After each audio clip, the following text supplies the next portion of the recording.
Greetings, fellow investigators, and welcome to our video podcast, Into the Darkness, where my friends and I play the Call of Cthulhu role-playing game. I'm your host, Tom Rayleigh. We have a one-shot tonight. It's one that we have run before, way back in the beginning. It's called What Goes Around. It was written by Marcus D. Bone, and I will be the game master. This will be the fourth version that we've done. Before we begin, though, I would like to mention that we have a new patron. Hunter Taberner has pledged $3 a month to our club. Thank you very much, Hunter. So without any further delay, let's begin our journey into the darkness. Arkham is a haunted city with many strange events taking place, especially in the 1920s. It's no wonder, then, that there is a group of investigators who have formed a club to either confirm or deny the existence of the supernatural. Even among club members, those who truly know things are few and part of what they would call the inner circle. They keep the secrets from those of us on the outside so that we can all sleep soundly in our beds, ignorant of the dangers that lurk in the dark. It's May 1924, still a little chilly, so people have coats and boots to stave off the early morning cold. It's been an all-nighter for some of the members. They have been compiling data on fakes and frauds around New England and want to be ready before their monthly meeting in a few days. They finally choose to call it a night, or morning rather, at 5:30 a.m. on a Saturday. As they leave Corbin Hall in downtown Arkham, the sky above the trees is turning purple-red towards the east, even though the sun is still well below the horizon. And as they cross the parking lot, they begin to say their goodbyes to one another. Actually, I should mention, Arkham's a fairly small town, so some of you probably just walk home. Yeah. Oh, well, that was a late one, folks. Gonna have to hit the hay. I got to work on my sermon for tomorrow. Feeling that in my back, which I need to rest. I think me and Ronnie are heading out to the woods tomorrow. That's right. I'll make sure I get my gear ready for you, Rudy. Yeah. I think I've earned some rest after going through that list of quacks. I'm just going to sleep all day tomorrow, most likely. As long as you're up in time for church there, Luca. I keep hoping to see you there. One of these days, Reginald. Before you can get to the pavement on the edge of the street, there is suddenly a boom.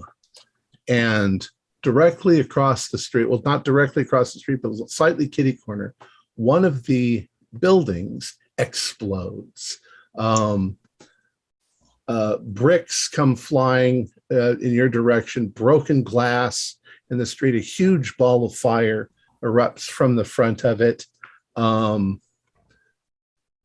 Glass is shattered in the adjacent buildings, and flames start to rise up. You are sure, because you've lived here your whole life, that it is Hayright's jewelry store that has exploded.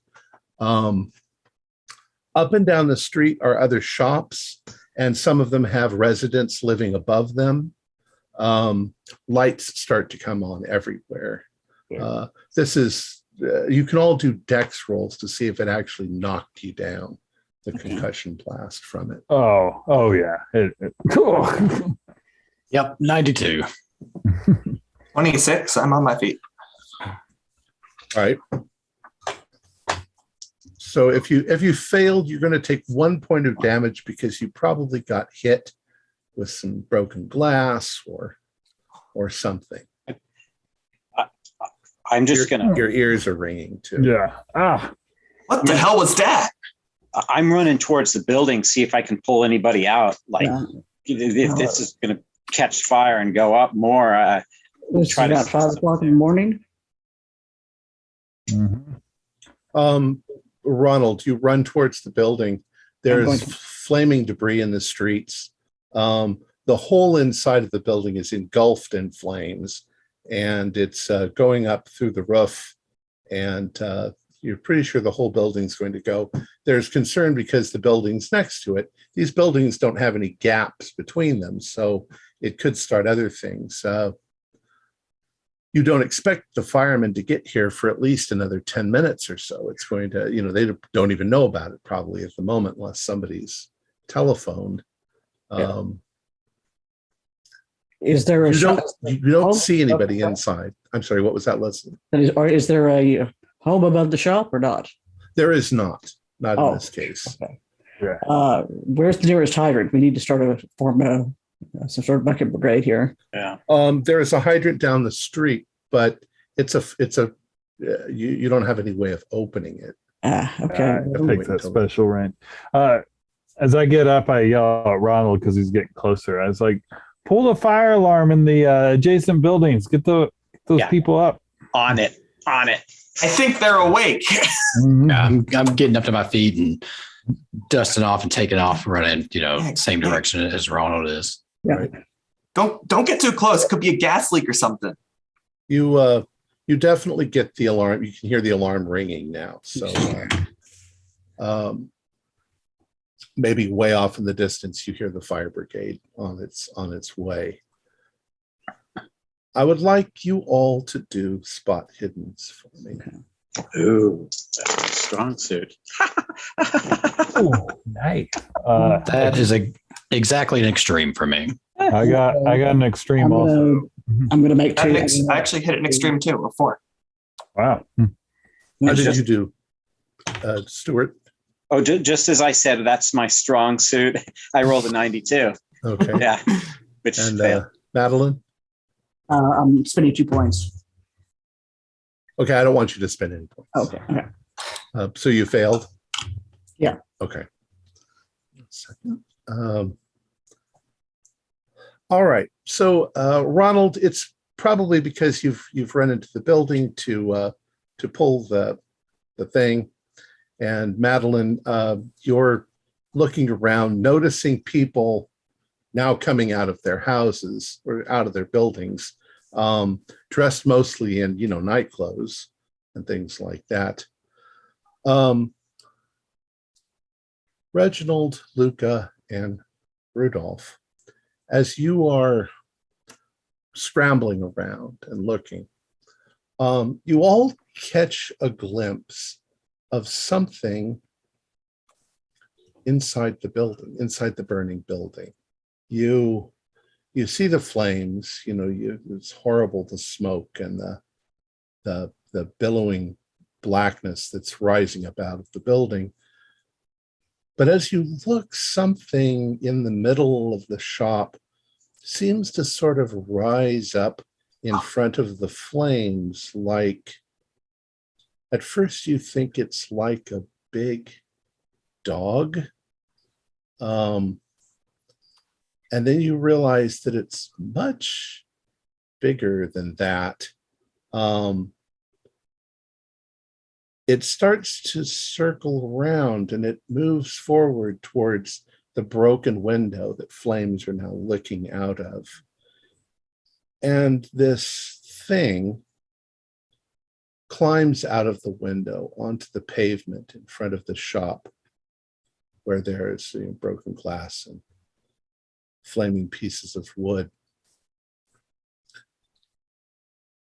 It's unlike anything you've ever seen before. It looks like it's made of something very black, like coal, and it's shaped.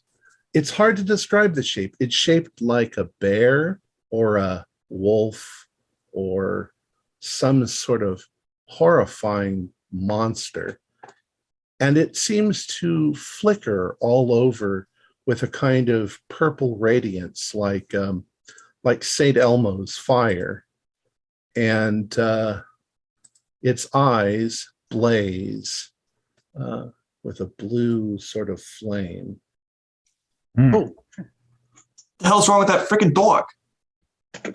Okay, yeah, I thought maybe I just got too close to the fire, but you see that thing too? Its shoulder is probably 6 feet high. Oh, wow. It's huge. Oh shit, Ronnie, get back. Yeah. And as it climbs out and stands there for a moment, you see it sort of raise its head up, and it looks like it's sniffing the air. And then it starts to slowly walk down the street towards your left. Towards the west is the direction that it's Is going. that the side that I ran to, the adjacent building, to get the alarm going? Sure. About Oh, that God. time, Ronald, you have done that, and you step out of the building. You all see Ronald step out of the building, but Ronald doesn't seem to see anything. He has no reaction as this thing walks literally right in front of him and past him down the street. Madeline also doesn't seem to have any kind of reaction. And the people on the street that are now starting to gather, they don't seem to see anything. You all can do sanity rolls. Yeah. Fail. 007. Got a pass. 23. I'm probably like fixing to yell at Ronnie whenever it just right through him. If you passed, do a 1D. Well, just take 1 point. If you fail, do a 1D2. 1D2. Okay. Yeah. 2. Oh. No. So what do you do as you're seeing this? It looks as real as anything, except that it's so bizarre looking. What are you guys seeing? I don't see anything. I'm sorry. The freaking dog or something. This big bear, like I guess dog is more accurate, just came out of the fire, out of the window, and it just walked straight through Ronnie. You didn't see it? Oh, forget about the dogs. Let's find at least some garden hoses. Ronnie, do you have any of that Carillion film? Oh, not on me. Shit. Okay. Just we need to get some. Is there a garden hose? I'm searching around for a front lawn hose I can start spraying. There's no lawns in the middle of town. But about now, the firemen are starting to show up. And, A lot of our jurisdiction, Ronnie. No, let's just clear out of the way, make room for for the firefighters. the thing is still like right there. It's not moving in a hurry. It's Not moving. Okay. it's literally- I close my eyes and say a quick prayer. Jesus, protect us from the demons that dwell in our world, and then I open my eyes, with the hope that it's gone. it's still there. And I'm basically standing right next to this thing that I'm unaware of. Well, it's walked right past you. Yeah. It pull out my phone. moves. It moves like a cat, kind of with a sort of sensual walk, like a predator. And occasionally sniffs up at the air, and the blue flames from its eye sockets seem to lick at its forehead. Yeah, I'm And just it's making notes in my little walking. notepad. It's walking away from you down the street. I'm going to somewhat follow to see where it's going. Does it turn north or south at a block? Well, I can't see, but I'll follow you folks. Ronnie, get out here. Get out here. Come with me, Madeline. As far as Ronald and Madeline are concerned, you guys are just making this shit up. I mean, you don't see anything at all. There's no evidence of anything. I'll do a psychology roll on them.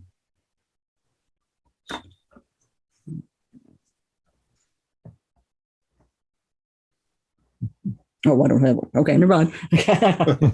And Psychology roll. I totally trust Rudy. If he's on a story, I'm believing it, but not really. But I'll just go along with what he says. Yeah, He'll leave me obviously- some good pictures. Obviously, something tragic and horrible has just happened. Yeah. there'd be no reason for them to just suddenly make some story up. Right. Yeah. And Roddy, we've done a lot of this together. You're just gonna have to go with me on this one. This thing walked right through you. It's still going. You're just gonna have to go with me on it. That's creepy as hell. I've seen a lot of stuff with you, so you've got capital with me. where is your guy's office? Newspaper or wherever. It's downtown here somewhere. Yeah. I mean, they wouldn't have to be going by it if we followed the thing, would they, or not? Do a luck roll. Okay. 45. Let's see. Well, that's right. There's no critical or yes, but yes, I passed it. Okay. Yeah. Let's run in ahead a little bit and grab out your infrared film, Curlian film, whatever you got that you think might get a picture of this thing if we can't see it. Oh, it's right here in the boot of my car. It's just at the end of the block. Oh, okay, all right. See if I can. Yeah. So I'll dash over to the car and get my camera. You wouldn't probably have any infrared or Nope. Specialized film on you. That stuff's usually, needs special conditions. To The be infrared stored. would need refrigerated. I'm not sure about Curlian film. I have no I'm idea not what- even sure why they would have such a thing. Yeah. I just Scientists might have such a thing, but Yeah. Well, I mean, we investigate to like the paranormal things, but it seems like they would be a tool of anybody that had a camera. maybe. Maybe. All Hi.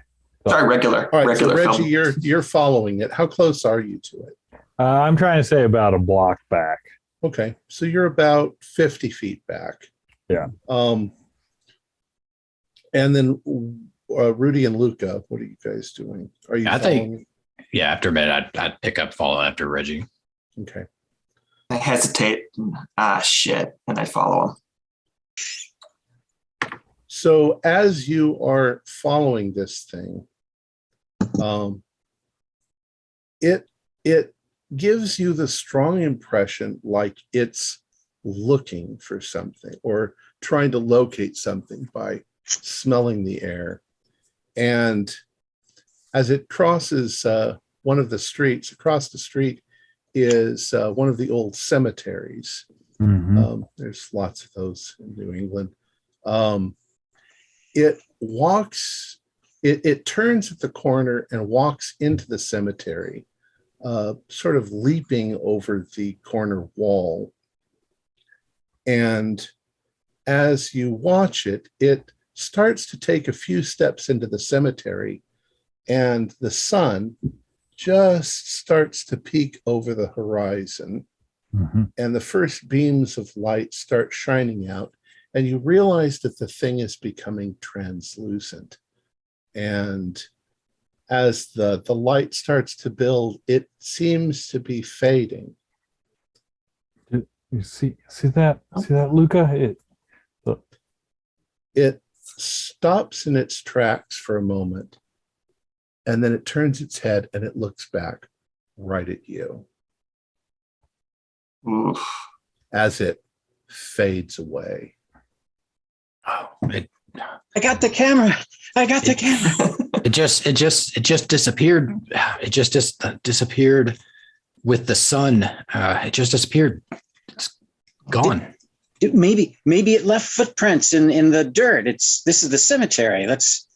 Where was it standing?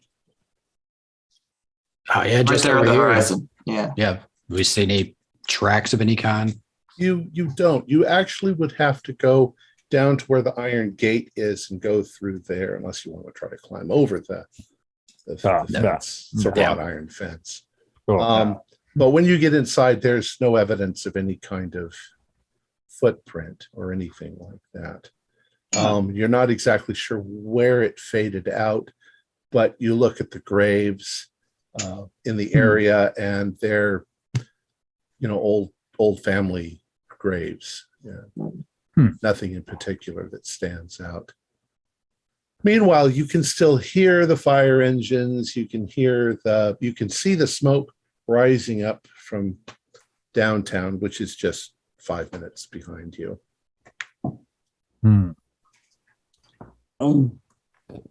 Rudy, Ronnie, I guess let's go back and you get yourself your story here. You've got exclusive.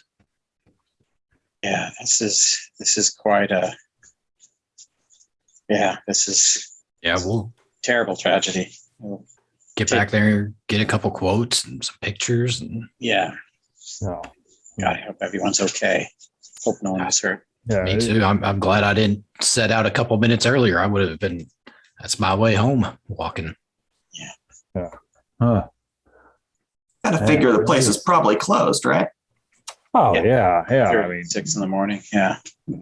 even the shopkeeper at a jewelry store wouldn't be there that early. No, I was, well, I said, it's a good thing he doesn't have one of those places where they live over their shop, but I guess he has too much money for that. Yeah. Certainly hope he does. Well, I mean, do you think that dog could have caused the explosion? I mean, it kind of looked like he had like electricity or something around him. I mean, it came right out from the middle of it. But you're saying it was like 6 feet tall or something? Yeah. Well, it's Like a it's bear. his shoulder. I'm going to roll on my fairly pathetic occult roll and see what I get. Yeah, like bigger than a mastiff. Yeah, like a bear. Yeah, it's a good summary. Like a I grizzly. hate to admit it, but that looked like a hound of hell, if there ever was such a thing. Oh, there's such a thing. I just never thought I'd see one. Actually, that's reserved for How was it acting? I mean, it really had no interest in anything. It kept sniffing the air. I mean, when it got before it disappeared, it turned around and looked our way. But other than that, it almost as if it was sniffing something out. So like it was tracking something. Yeah, I'm going to say, God help if it catches whatever it's tracking. It's real creepy, like. yeah, but Came out of the middle of the fire, though. That's Yeah. yeah. Well, Well, how that could be. Did anyone here know that jeweler? Actually, the truth would be that most of you, if you've ever bought any expensive jewelry, you probably bought it from Haywrights. yeah, I got my wife's wedding ring from there, and Did you ever see the jeweler in church, Reggie? oh yeah, he was a good. He is. Shouldn't be talking in past tense. He's To give you a little background, you know that Old Man Haywright ran the place for years. He had a daughter. The daughter married a fellow named Burton's his last name. And Old Man Haywright passed away a while back, and the two of them have been running the place. Sometimes you've seen them, sometimes you haven't, because of course they've got a couple of employees. yeah. Well, yeah. Old Man Haywright. Yeah, he was a good man of God. Yeah, I saw him. Oh. Well, I think this might be worth our time to investigate. Yeah, I think so. What's the husband's name?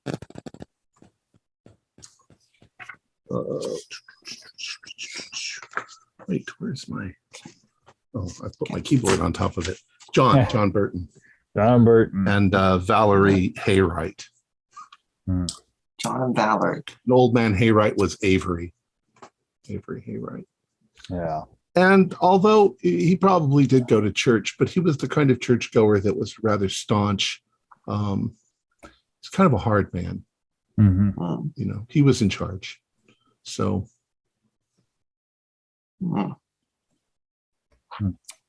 I mean, I doubt we would be able to look at that jewelry set. The fire department's there now. I've been up all night. I'm getting bushed.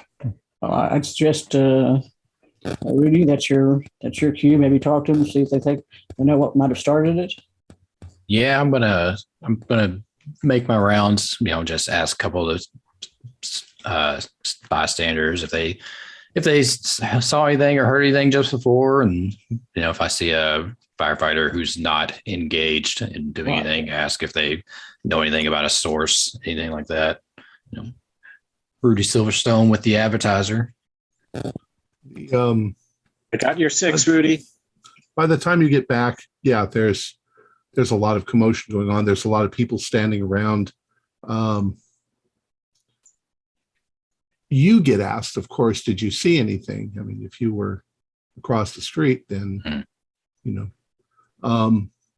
they are beginning to think that it was a gas fire, that somehow there was a gas leak and the place blew up.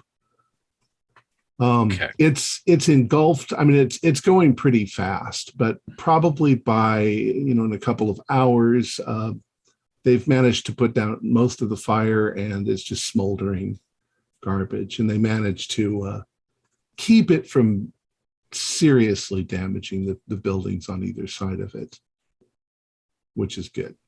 Is it the original building? It's just like gone. Yeah, I mean, it's mostly framework at this point. There's still brick that, of course, brick doesn't burn, but everything that's wood in it was burnt. There's smashed cases, and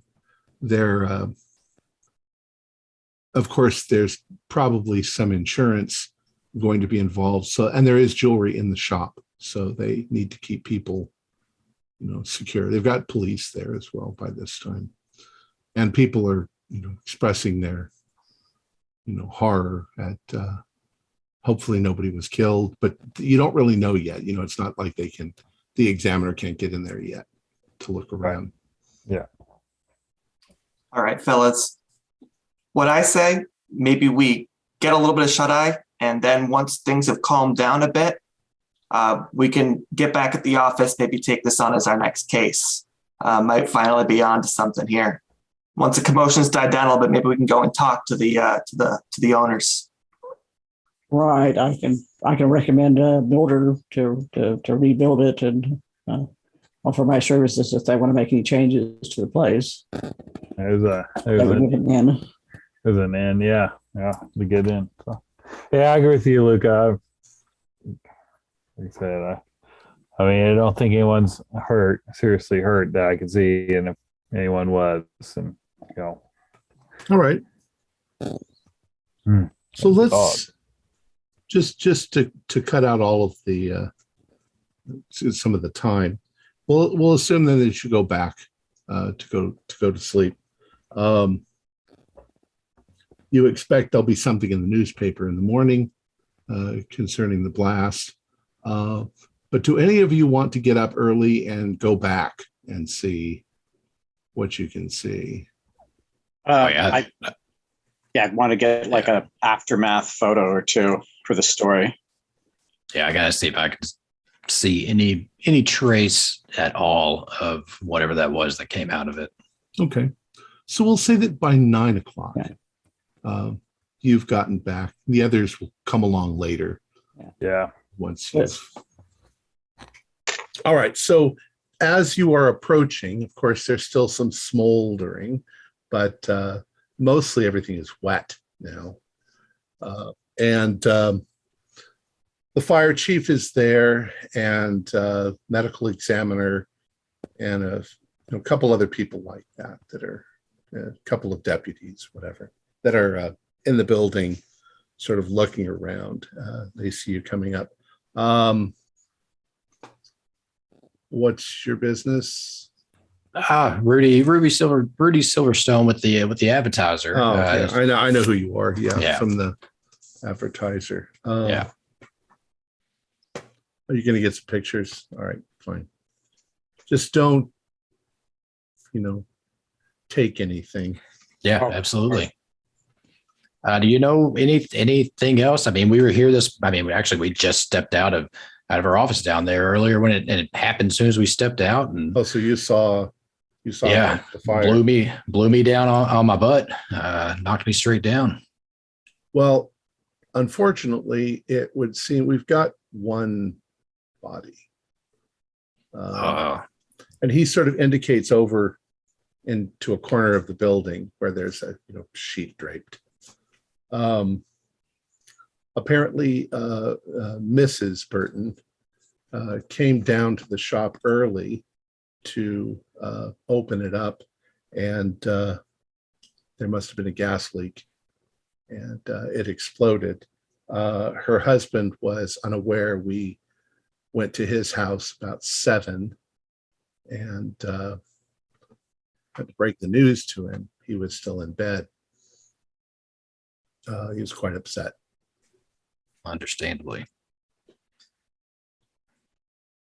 I mean, so just looks like a gas leak, nothing else. Yeah. Yeah. It pretty much blew the place up. The place must have been filled with gas. It's a wonder she didn't smell it. Oh, yeah. Okay. I think I mean, we don't want to disturb it, but how close can we get for Ronnie here to get a good picture? You can look around, just nothing. You're not a doctor or anything. No. So she's pretty damaged. Was she in the jewelry store, or was Yes. there like an air? Okay. She'd come in through the back. Okay. At least that's what we think. And Yeah. And that's all it took was, a spark. I mean, yeah. Big as that explosion that we saw was. I mean, yeah.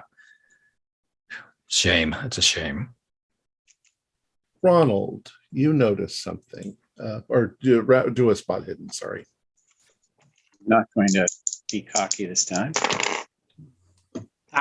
There we go. Hard pass.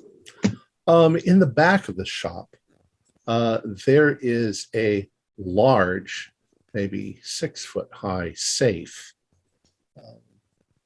fairly wide, that's back there. You're guessing probably to store their most expensive jewelry. It seems though to have come through the fire completely intact. That's good. Well, I'll take a picture of that.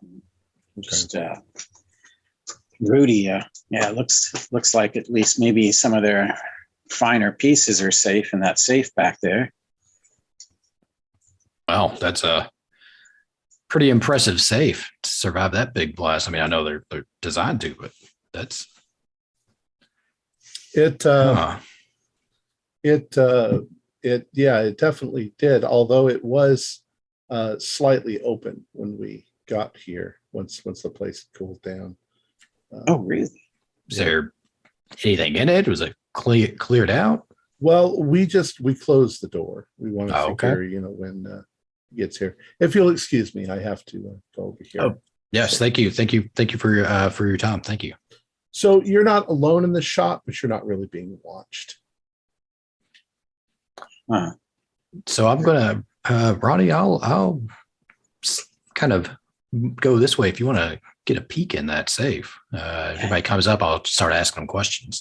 Yeah, I'll just take a little peek. If I can get any light in there, take a picture. But I mean, we probably wouldn't want to publish that.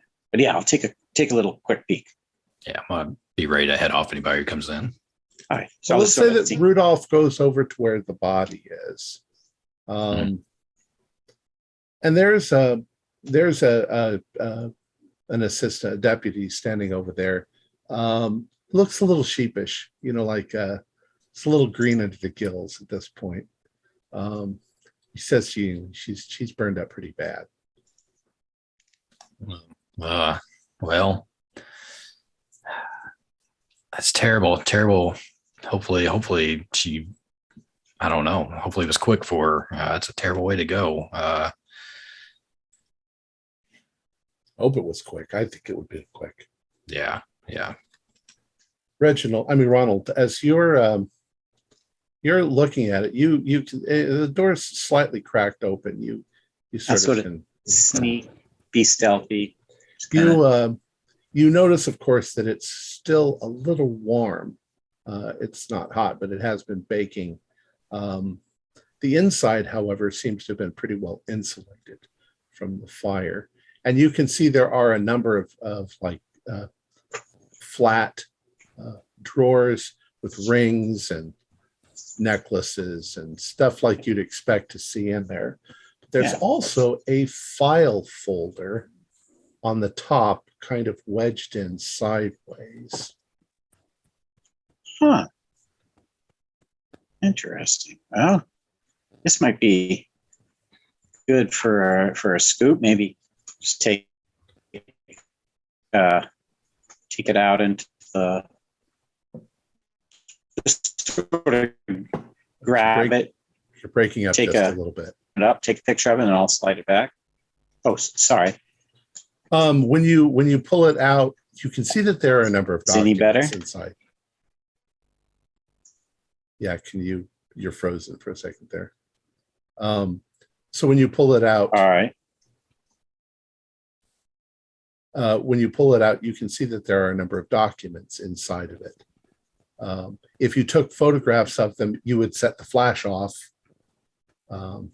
Everyone would know what you were doing, but it's small enough where you can just slip it into your jacket. Okay, yeah. For now, I'll just return it later on. Maybe Rudy might be able to use this, and if not, just keep it back in there.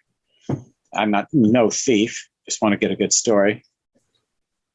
Sure. Yeah, you're not stealing any of the jewelry or anything like that. Oh no, and I'm not even stealing this paper. I'm just borrowing it just for a short time and putting it right back. That's all. All right.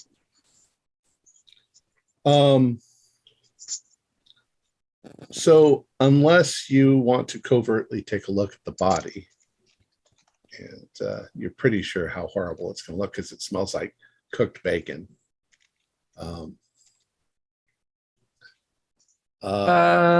Probably not.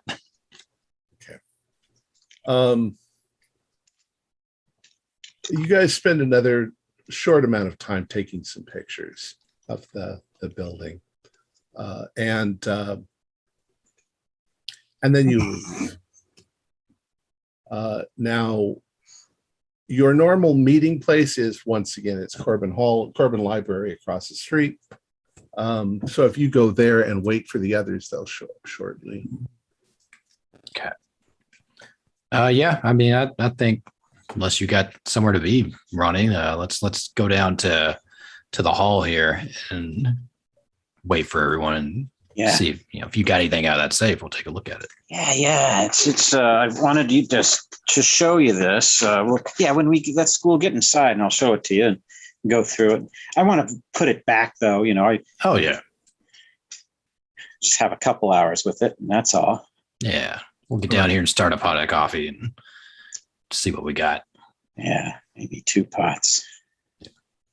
You can also, once you've got it, in private, then you can certainly take pictures of whatever's inside.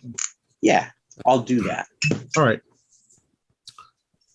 So about this time, the others show up, and you tell them what you saw, what the story seems to be. So you look at the documents, and they are rather odd. It seems like it's very old, an old piece of paper. I speak Latin, but I don't think that's Latin. Do I recognize the letters? Like what part of the world that could have come from? Well, do a knowledge roll. Okay. I'll do knowledge rolls if you want. 91 out of 85. No. Those are strange letters. I mean, there's some definite Latin letters in there, M and O and A, but there's some other weird ones. Does anybody else want to do an intelligence roll? Yeah, can I give that a shot? Sure, I'll take it. Everybody, crowd around. Let's take a look here. No for me. I had a 42 against my intelligence of 70. Oh, okay. You're pretty sure 6. that, I mean, at first you thought maybe Greek, but when you look at it more, you think maybe Russian. Yeah, that's Cyrillic text. That's Cyrillic, yeah. That funny little spidery letter in the middle. They got the backwards letters. Wouldn't think the Burtons be communists, bringing the Russians around here. Hey. Don't use the C word.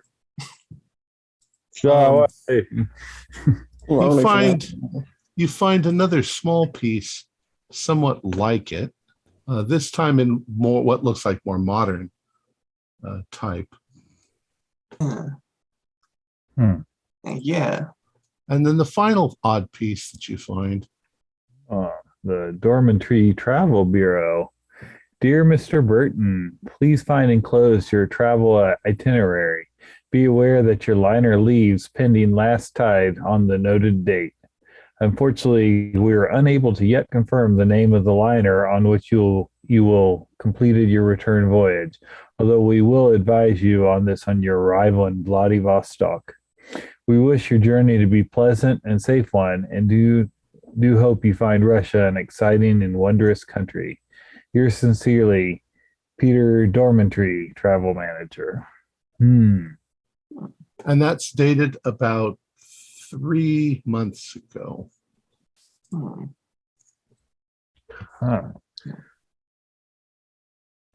have any of us seen John around the town in that time?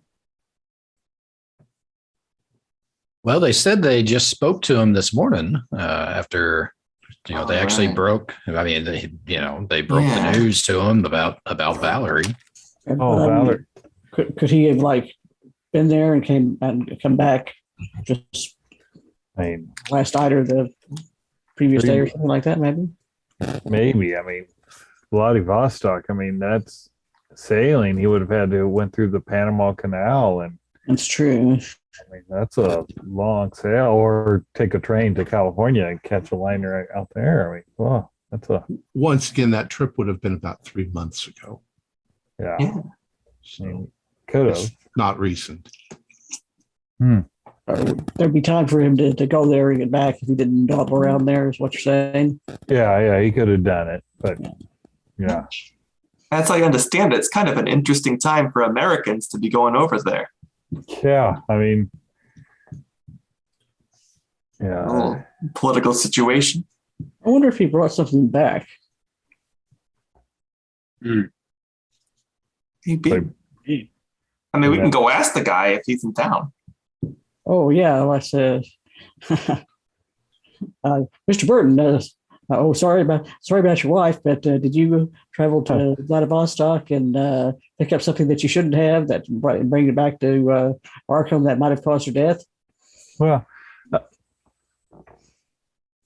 maybe a little more tactfully. Yeah, I gotta agree with Madeline. Yeah, it's probably a bad time, but I mean, we got a major university here. I mean, surely there's a Russian professor there. Yeah. I mean, I'm just curious. This one is obviously much newer than this other one. I mean, why would he bring home such an old? Maybe he's getting one of those eggs. I heard they got fabulous gold eggs out there. Fabergé. The czars used to get. Well, if I got all the pictures, I want to get these papers back as soon as possible. I really don't feel comfortable holding on to them too long. Yeah. So I've got gloves, no fingerprints. I'm going to bring these back. All right. We'll say that you managed to do that without any trouble. We're in a library, right? Right. So it's a public library. Okay, this is not the university's library. Start, anyway. Yeah. Okay. Look the dog, whatever thing it was. Yeah, I was gonna look up Russian folklore, kind of I know they've got that witch that they believe in, but maybe she had a familiar. I believe, yeah. If any of you are good sketchers, Luca or Rudy or Reggie, maybe sketch what you saw. Or describe it to me. It's not going to be great because I'm much better at drawing the floor plans, but I do have some skill in the area.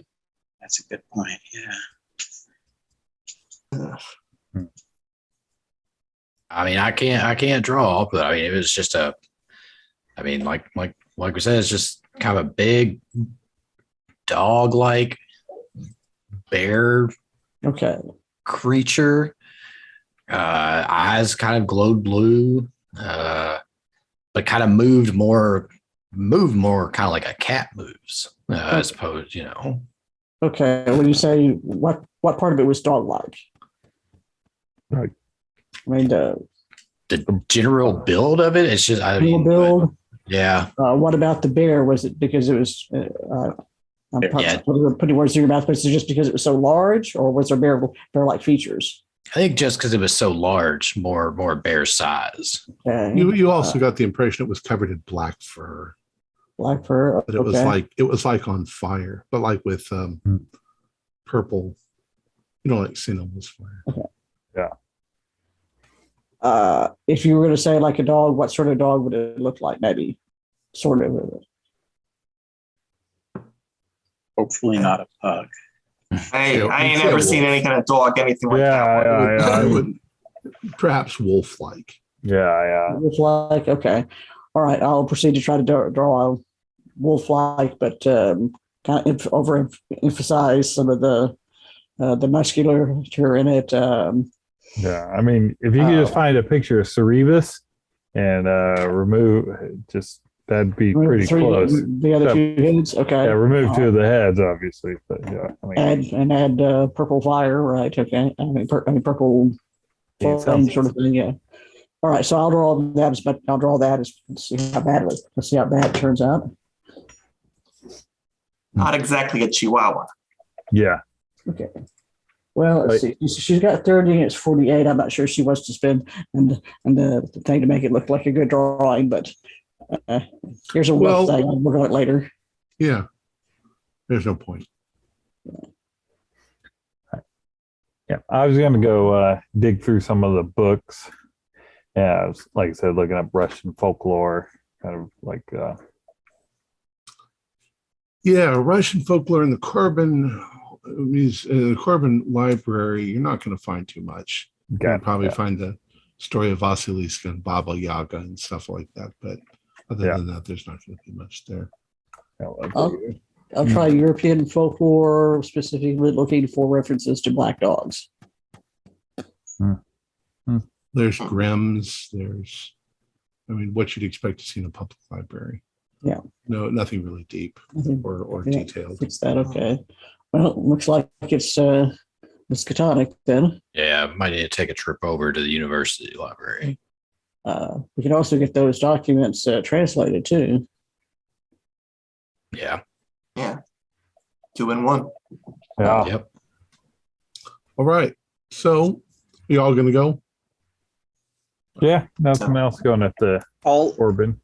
I'll go back to my apartment, meet them later. I want to develop the pictures real nicely, get a couple copies, and bring one set to everybody in Miskatonic.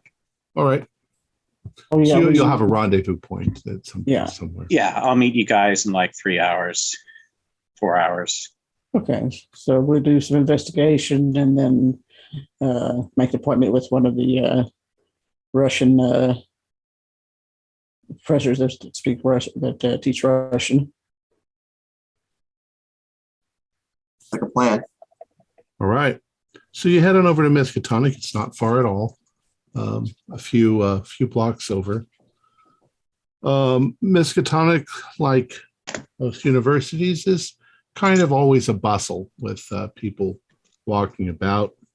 Of course, the library is famous for having all sorts of occult stuff in it. You're going to go there first. You're going to go find a Russian professor. Well, we need to have. He took the documents back, so we need to wait for him to bring the developed documents. Oh, that's correct. So, regular library then. The regular Miskatonic library first. If you don't find anything, maybe try to sweet talk certain people there into letting us into the stacks, maybe for rid the stacks. Well, yeah, you can, Right. probably not. Yeah, no. Or at least, is there somebody that could look up some information for us, say like on, I'll pull up a picture of it to see if this occurs in any of the that unusual literature you have back there. I'm sorry, say that again. Oh, well, isn't there like a kind of, as I recall from the stories, is there like the head librarian? Yeah, Kind of knows Armitage. Yeah. Yeah, Armitage. Yeah, find out if we can. We'll explain the situation and show them the drawing and say, "Is this familiar to you at all?" Maybe. I think we could start on like regular books before we start. Oh, we'll start that. Yeah, like I said, Yeah, I mean, yeah. books first, and then we'll go. All right. Yeah. So you get to you're at the library. I would like you to give me a collective library roll. So who has the lowest library? Mine is 65. I have 50. I'm 68. It's probably me with 20. Tommy's. I Why mean, Why don't Luca? Why don't you do a library roll? Of course, I'll be happy to. Sorry.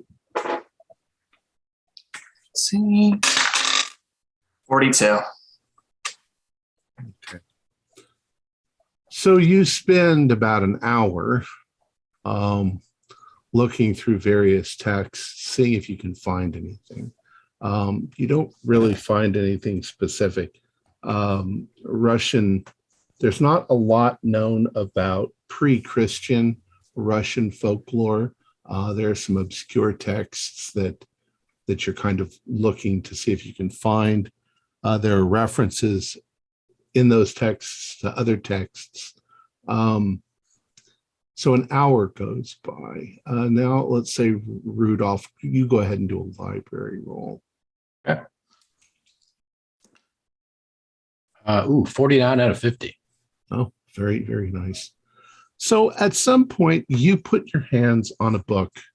There's no pictures or anything like that, but it's a book written by Sergei Romantov called "The Darkness of the North: Stories from Russian Folklore." And as you are thumbing through it, your eye sort of catches on some phrases. Okay. Extracts from The Darkness of the North: Stories from Russian Folklore by Sergei Romantov. The Sons of Ellis, the gods of death, the guardians of the soul, the bringers of revenge. The Sons of Ellis are known by all these names, and yet the people of ancient Russia do not fear them. Many of the old stories tell of the wicked deeds of men that would go unpunished, how the Slavs killed the Cossack and the Magyars slaughtered the Chechens, or how women and children were trampled down by horses or burnt in their homes. But the people believed that once these wicked men were dead, they would at last pay for their sins. Veles, the god of the underworld, as punishment for their crimes, would not allow them to sleep eternal. Veles hated the chaos man wrought on each other, and wished rather they danced or sang, made merry or made love. Above all, he loved animals and those that treated flocks and herds with the respect they deserved, for it was not the herds that fed men. As a reward to those men and women who cherished his creatures, he gave them gifts, sacred jewel containers in which resided a son of Veles. These small reliquies, although precious in life, were more so in death, as on the wearer's death, the son that resided within awoke and guided the departed to the loving arms of Veles. Unfortunately, today, these stones are long gone, vanished like those that worshipped Veles. The Sons of Veles are described as large and immensely strong. To their charges, they appear as friendly beasts, but to others, they are ravenous monsters. Invisible during the day, they always return at night to complete their one and only task. They never fail in all the stories that speaks of them, except for one, the tale of the wicked thief. That tale speaks of an evil man on his deathbed who, by some vicious deed, had acquired a jewel of Ellis. A virtuous woodsman learnt of this crime against Velis and prayed to the god for guidance. Velis, being a loving and caring god, had heard these prayers and came to the woodsman, who in turn explained what had happened. Upon hearing this, Velis was full of sorrow, for although he did not wish for the evil man to enter the underworld, he knew his son would not be stopped from fulfilling his task, for this is the purpose it was created for. The woodsman asked if nothing could defeat a son of Ellis, and the god cried out in sadness. Yes, he did know of a way of defeating his son, but he loved him almost as much as he loved mankind, so he was loath to reveal it. Yet Velis, the god, had little choice, and evil so could not enter the underworld without balance and peace being lost in the world. And so with tears in his eyes, the god told the woodsman the secrets of his own son's destruction. That night, as the evil man died, the woodsman lay in wait. And as the son of Ellis appeared, and the woodsman challenged it.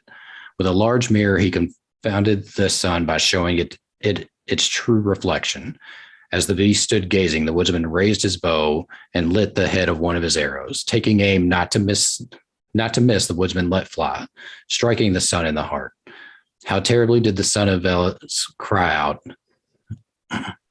But it fell, its task could not be completed. As it fled back to the arms of his father, it vowed that from that day forth, its brothers would hunt to the ends of the earth those that harmed the true bearers of their jewels, so never again would a son fail in its task. It seems like that might be describing what you guys saw. Quite a few parallels, that's for sure. By the time you've found that, Ronald shows up with the pictures. Hey, Ronnie, take a look at this. And I show him. This has definitely got some parallels here. You're right. These pictures turned out really pretty good. Yeah, you can read them quite clearly. That's what you want to do next. Only thing that's just a little bit different is this seems to indicate that fire, or maybe it's just piercing through the heart, could send it back, and didn't seem to have any problem with the fire in the jewelry store, or the fact that it's flames. They don't mention anything about flames, do they, in that article? Well, yeah, I mean, in the ancient pagans, before, they were shown the light, they had a lot of interesting beliefs that, but I mean, I could see definitely where the parallels could be, but, what I'm wondering is if John Burton, if he maybe had came across this, why would he be interested in one of these Sons of Ellis? I mean, or maybe he hurt someone that, I mean, if you're to believe the myth of that story, then it seems like the son of Ellis would have came there maybe to hurt John, or because he took one of those jewels. And they said they would never allow that to happen again. No, but according to you, Preacher Man, it was hunting somebody, trying to track down somebody. Could be much simpler. Could be that guy's wife has one of those talismans or whatever. She walks into the jewelry store, flicks a cigarette, gas leak blows up, she goes bye-bye, and we just watch the son of Ellis guide her soul to the cemetery. Could be that simple.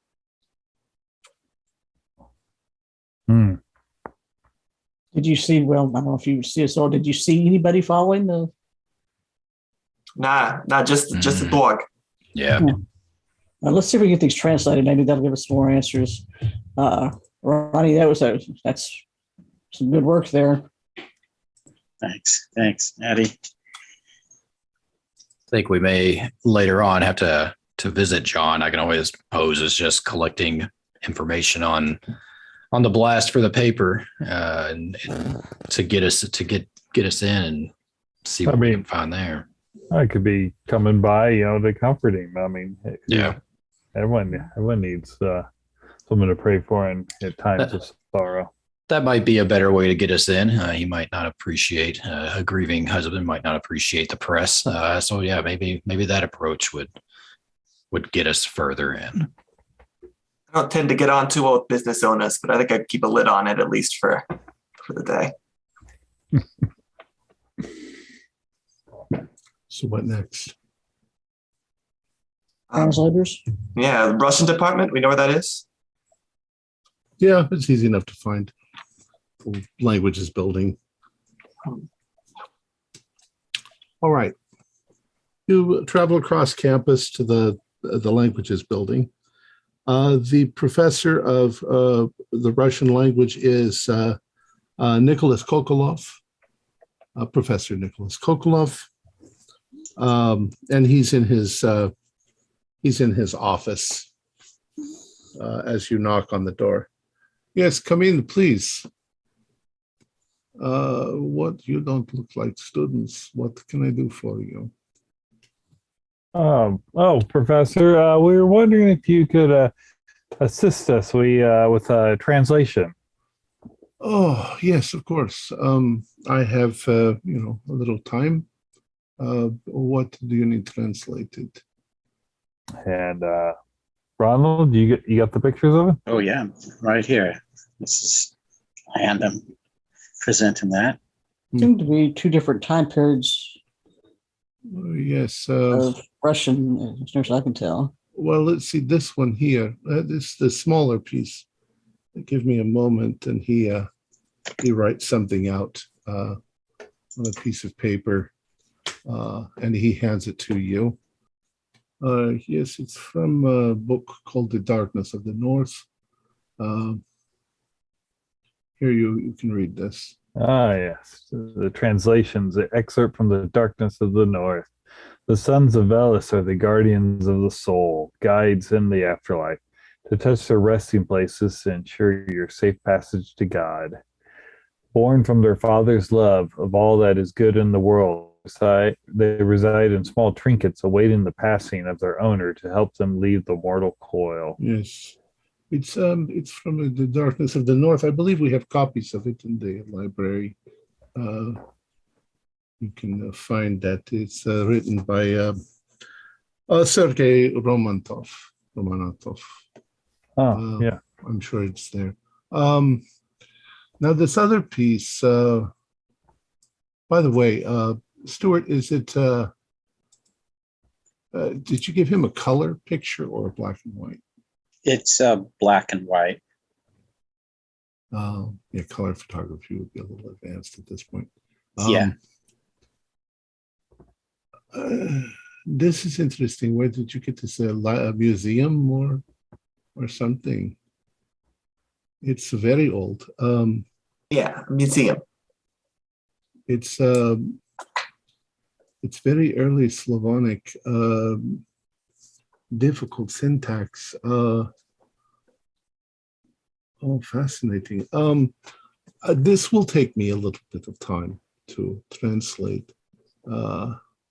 If you give me an hour or so, I can do this. It's not so much text, but it's difficult. I'll have to use a lexicon to see if I can get the proper translation. Is there anything else? Oh no, that is it. Darkness of the North, you say? Thank you. Yes. I mean, Professor, have you ever heard anything about any of these Sons of Ellis? It's old folklore. I'm a Christian, so I don't know that much about the ancient folklore. It's probably the same with you. You probably don't know a great deal about the ancient folklore of your own country. Fair enough. This all would have Russia became Christian around the year 700. So this would be very old. Yeah, this stuff would have been much longer before that. Probably a couple. This piece here, I would say, though, this is from 16th, 17th century, somewhere around there. Hmm. I'll know better when I translate it. Hmm. Yeah, give me a little time. Come back in about an hour. We'll see how far I've gotten. Thank you, Professor. Of course. No So problem. kind. Thank you. Appreciate it. All right. So you leave him. What would you like to do next? We've just got an hour. It's about lunchtime. We could grab a lunch and then just come back. Yeah. I know this lovely deli down the street. It's about 11 o'clock. Oh, yeah. 11 a.m. We'll get a little food and see what we think on this. Yeah. You didn't happen to see any like weird trinkets or anything in that safe when you looked, did you? Just looked like regular jewelry that I saw. I mean, I didn't snoop too much, but I just saw that was the only thing that seemed a little bit different than just regular jewelry in there. Maybe, and now this might just be pure speculation, but maybe we could check by the morgue with the police or something, see if maybe the body had one of them trinkets on it. Yeah. I mean, theoretically, there could be more of those trinkets stored somewhere in that safe. Yeah, we didn't have a lot of time in there. Yeah. Rudy, do you have any connections in the department? No, I'm just with Probably the not, yeah. yeah, just with the Arkham advertiser. No, I was asking Rudy. Oh, I thought you said one. In the morgue, did you say? Coroner's office. I'm an investigative journalist. I've probably talked to people there. I've probably met, probably have a connection I could squeeze. Yeah. So I can do that. I can call up somebody, either an investigator or somebody at the morgue that I might know.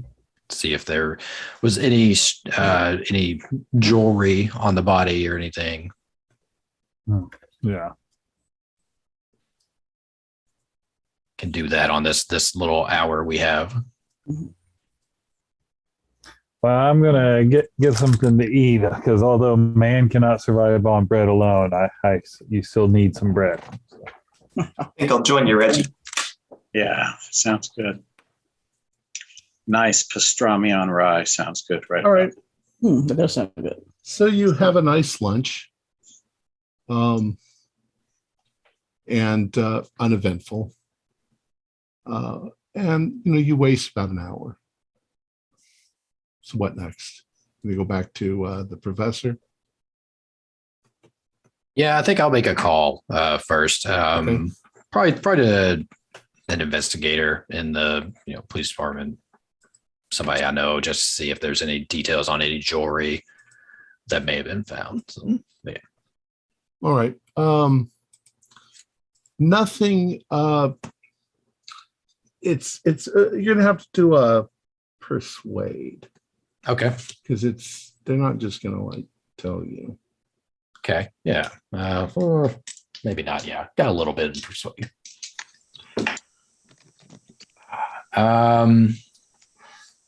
That's too far off to spend luck. So Okay.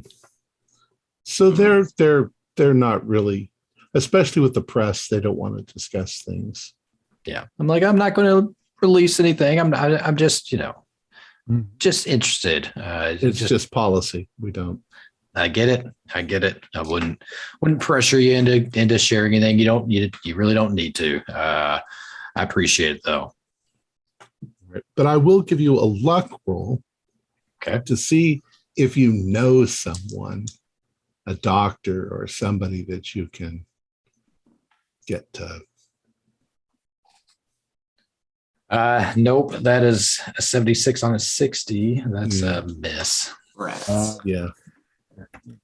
Your Just friend don't know West moved on, huh? Just striking out. Well, I mean, I think just talking to John's gonna be. He would know if she wore a bauble. Yeah. I would also like to know if his old lady was a smoker. Yeah, I mean, I think it was illegal not to smoke back then. yeah. All the more doctors suspicious smoked. if she wasn't. The surgeons smoked as they had worked on you. Lord. The chefs smoked as they made the soup. No, it's a valid question. Yeah, eventually. Yeah. All right. So you make your way back up to Professor Kokolov. And he's got a number of big, gigantic books on his desk that he's had open, and he's been going through them. And he says, "Oh, my friends, you've come back. This is rather an exciting, interesting little piece of history you find here. What museum is this in? I've never run across this piece before." It's in a private collection. I was quite wrong. This language is at least, I'd say, 15th century.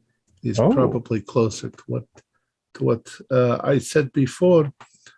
Here, I've made you a little translation. It's not perfect, but it's close to what is here. The translation of the old text. And as night fell, we could hear it coming, Son of Ellis, the avenger of the dead. Its arrival proved only that one of us was the killer of the Cossack girl. This was the proof. If the god beast came, then we could not deny that one of us had gone back and had killed her. Revenge for the deaths of our own children. It came like lightning to the house, sundering apart the braced door. Its eyes like glowing pools of chaos. It searched for the killer. Pasha! Why did he do it? Yet for all his begging, it did no good, as the monster ripped him in half. Nor did we stop him. No, for none desired to be taken as well. But then it turned on Dmitri and Vladim. Why, oh why? It seemed that all those who witnessed it became souls it desired. No witnesses were allowed. And then it was my turn. Unable to stop the beast, I too was broken. I woke at dawn a week later only to discover that the Cossacks had found my shattered body and saved my life. Yet although I healed in time, it took me seasons to walk, forever cursed, never to forget the son of Ellis ever. That's not good. Yeah. Luca, if we were putting faith into this, we witnessed it. Yeah. You didn't see it, Madeline. You calm down over there. Well, that's true. I didn't see it, but I was looking this direction. I don't know if you could tell that I couldn't see it or not. Oof. Yeah, that's not good. I got a clean conscience. I don't know. I don't think it was coming from me. Well, it doesn't sound like it matters. It sounds like if you see it, you're marked. But of course, there, Professor, we were. This is like for Yes. yeah, That's- just The vision that plants itself in your head is that thing in the cemetery turning around and looking right back at you. Yeah. That's Jeez. I'm assuming we're kind of whispering among ourselves, but yeah. saying this out loud for the professor. But all of this seems to have a great deal to do with this novellas. I don't know anything about the folklore, or very little, but novellas like Zeus or Hades. It occasionally gets used in Russian terminology. I'm sure there's books on this mythology. Yeah. In the library. But in the story, though, it turned and tore up the people that witnessed it. Right. Yes, I don't actually think this is a story. This looks like journal entries. So in this entry, he's describing that the people who viewed this were attacked right then and there as well. Yes, it looks like it killed the person who committed the murder first, and then it killed all the witnesses, or at least it attacked all of the witnesses. Apparently, this last one managed to survive, but not without a great deal of damage. It's all very, it's all these are spooky tales people used to tell their children. If you're not a good person, then the son of Ellis is going to come and eat you. Right. Oh. And, it could have easily been, the large dog, and then, this guy Steve her dreams. I believe, if I recall correctly, Velas has something to do with wolves or bears, something like that. As I say, I'm sure there's books in the library on this. Yeah. Is there anything else I can help you with? No, I wish we had more to translate, because it seemed like you enjoyed this. It was a nice break for my usual routine, yes. Starting the library in here, Nikki. Mostly I have college students who are just trying to teach them the Russian language is not an easy task. Well, If any of this is used in a future story, would you like to be cited or just remain anonymous? Oh, probably not. Yeah, don't cite me.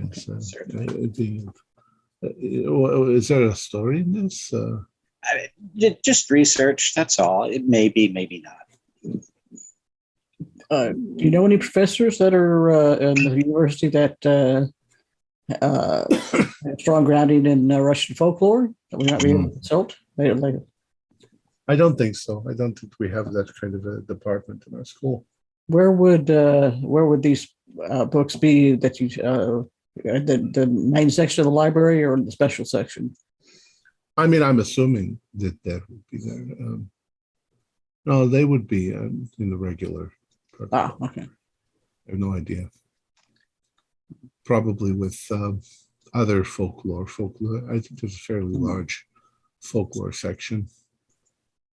All right, fellas, then let's go get some more bad news, I guess.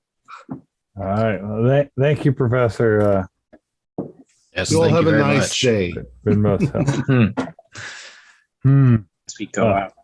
Well, it doesn't sound like you guys are in any trouble. If it was going to devour you or kill you, it would have done it right then and there. It didn't seem to be concerned. But the sun was coming up, Yeah, and the it morning said was coming. that that book said it's invisible during the day. So, but it comes back at night. Ronnie, believe me when I tell you, it looked like it was thinking about it. I mean, that book said something about putting a mirror in front of it, right? And it It did, and it confounded it. Yeah.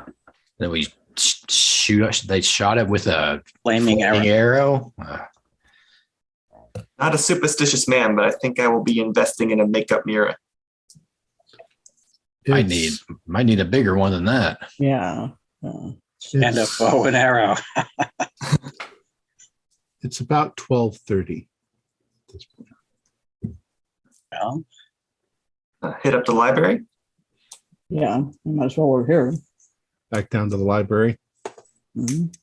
See if we can find anything else, anything more. I feel like we found a lot. Hopefully we can find something else that helps.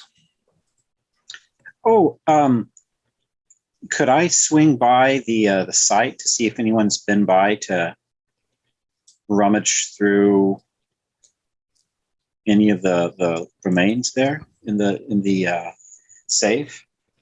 Are you Or is going that- to go leave the university and go? Oh, I'm just maybe later on we'll do You can't that. really swing by it. while Yeah, you're in that's the far away. university. Yeah, okay. Yeah, never It's mind. not. It's not far away. We're literally talking 2 or 3 blocks over, but you're in the library right now. I'll go there later.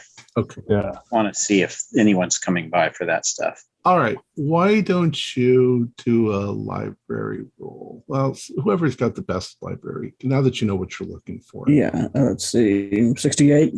Yeah, you beat me, Madeline. So unless Ronnie's got you beat, you got the best. All right. All Why right. don't you go ahead and roll, Madeline? Yeah. Hang on. Use another one then.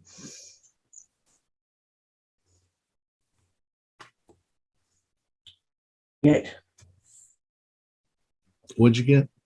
28. Okay. Guess I'll get that later on. Okay. All right. So you start to find a number of things concerning Veles. And here are some illustrations you get along the way. And this picture of a medallion with a symbol is, in fact, the same symbol that was drawn on the top of that old piece of paper. The other thing that you find is this information on Veles himself. Information about Velos. Veles and Perun are two deities found in the religion of the Slavs prior to the coming of Christianity. The pre-Christian Slavs were polytheists and worshipped a pantheon of deities, just like the ancient Greeks and Romans. Compared to the Greeks and Romans, however, the deities in the religion of the pre-Christian Slavs are generally less well known. Some Slavic deities, apart from Veles and Perun, include Debog, regarded as the progenitor of the Slavs, Stribog, a god whose grandchildren are said to be all the winds, and Morana, the goddess of winter. Amongst these gods, only Veles and Perun are commonly respected and worshipped by all Slavic tribes. Veles, spelt also as Volos, was a forest god who appeared most often as a bear, although he is thought to be capable of shape-shifting into other types of animals as well. One possible explanation for the representation of Veles as a bear is that this animal was regarded as the king of the animals. However, in the belief system of the southern Slavs, Veles was regarded as lord of all wolves and was seen as a wolf god. He also appeared as a great serpent, a disguise he used to hide from his enemy, Perun. Perun, for all intents and purposes, is the god of thunder and lightning. He is also a god of light who resides at the crown of the world tree. According to the myth, Veles abducted Perun's wife and children and took them down into the roots of the world tree, the underworld. Enraged, Perun chased him, hurling lightning bolts. Veles transformed into a serpent and went in and out of the earth in order to hide. They said anytime a lightning bolt hits the earth, it is a place where Veles chose to hide. Perun is also said to represent order, while Veles represents chaos. Veles has been associated with other deities such as Loki and Romatov's darkness of the north, and Nyarlathotep, the crawling chaos, and Van Yunt's Unaspeklin Colton. I've heard of Loki, this other one. Maybe Egyptian? I don't know. But what? Yeah, I've never been able to understand Russian conjugation of their words and all. But it kind of reminded me a little bit of what that Greek myth of, was it Persephone that was taken by Hades? Right. Yeah, definitely. I mean, I could, but And Hades is rather more of a lawful type. yeah, but That's very I mean, but interesting. it is. But I mean, why would Burton and Valerie be so into old? I mean, Burton's not a Russian name. No. No. Well, it still could be an interest, a hobby. I mean, That's true. It's true. I mean, this is what happens when you start dealing with pagans and demons. I mean, people think that they're not real, but Or maybe he came up because somebody tried to sell a piece. He came across a piece, and from there did some research, just like we're doing. Maybe could be easily. Yeah. Travel all the way to Russia for it? Is he a wealthy person? He owns a jewelry store. That's Me. I think cheap. Donald. You asked an interesting question. The Hayrights were definitely, jewelry merchants. They weren't incredibly wealthy, but they had some money. The Burtons are also a rather famous family, dilettantes, mostly. although maybe not so prestigious anymore. In the scheme of things, people sometimes marry other people because of money, that they're trying to save their fortune or get another fortune. And as you sort of recall back, you do recall that they used to show up at a lot of parties, but she definitely was not, upper class, even if Burton was. So you know how people can be, classism. But he probably at some point had more money than she did.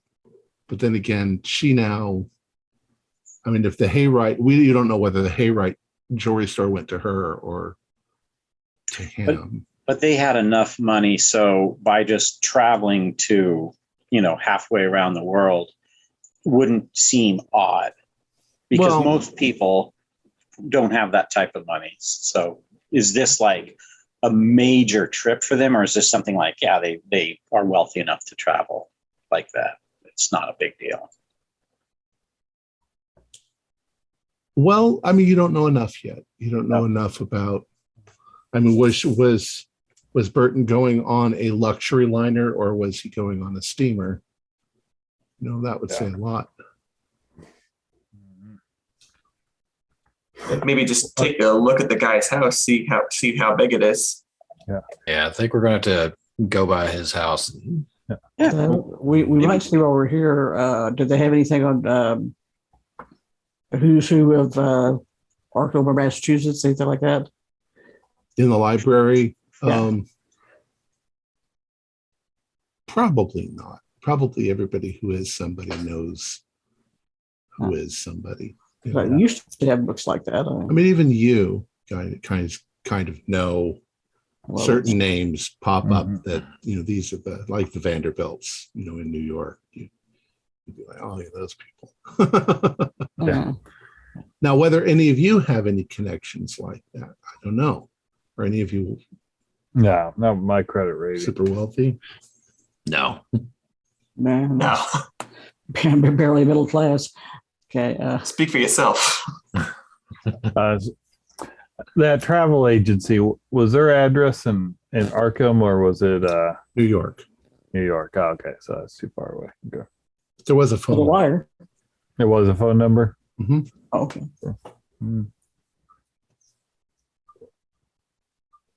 Could always give him a ring, see what steamer he ended up on. I know. I was just trying to come up with what reason we would have to give them,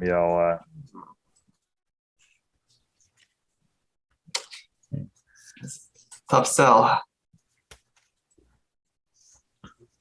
Everybody do intelligence rolls.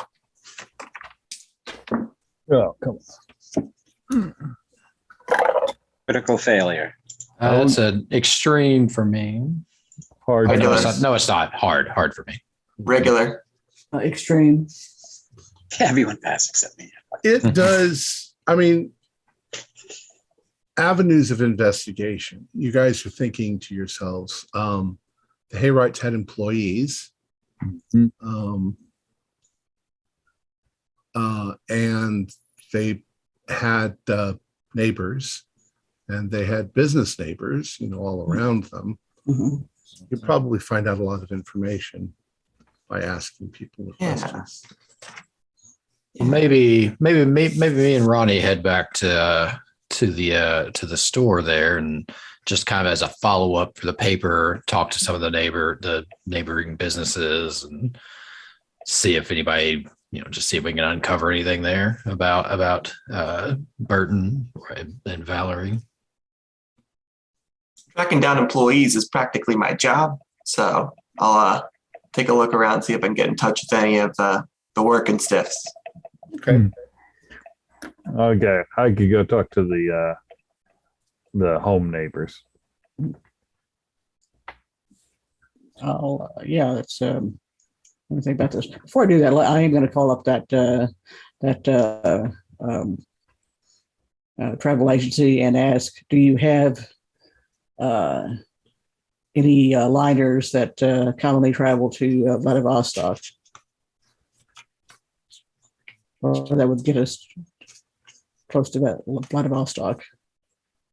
Well, we're role playing, so rather than tell me what you're going to tell me, then we'll just play that out to you. Okay. You, All right. you call the number, Okay. and a man with a rather heavy, you're guessing Polish accent. Good afternoon. What can I do for you? I'm checking my we're planning a trip for my uncle. He's originally from Russia. He'd like to visit it one more time. He comes from Vladivostok. Do you have any liners that could get him there? Oh well, I'm sure we could work something out. Yes, wherever you need to go. Have you worked with us before?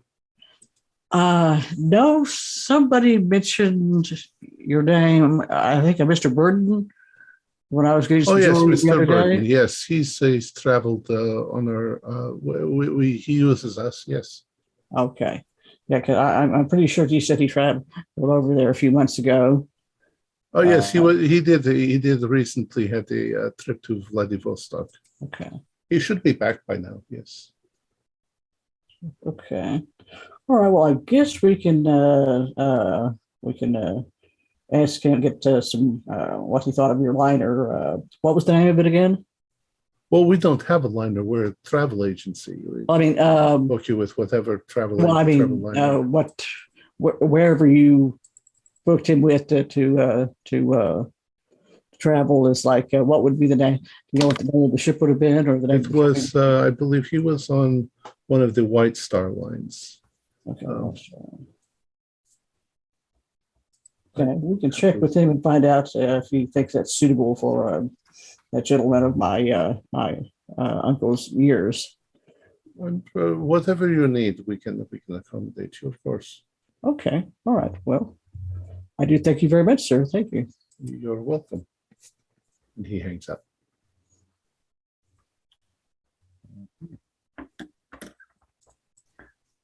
All right. Right.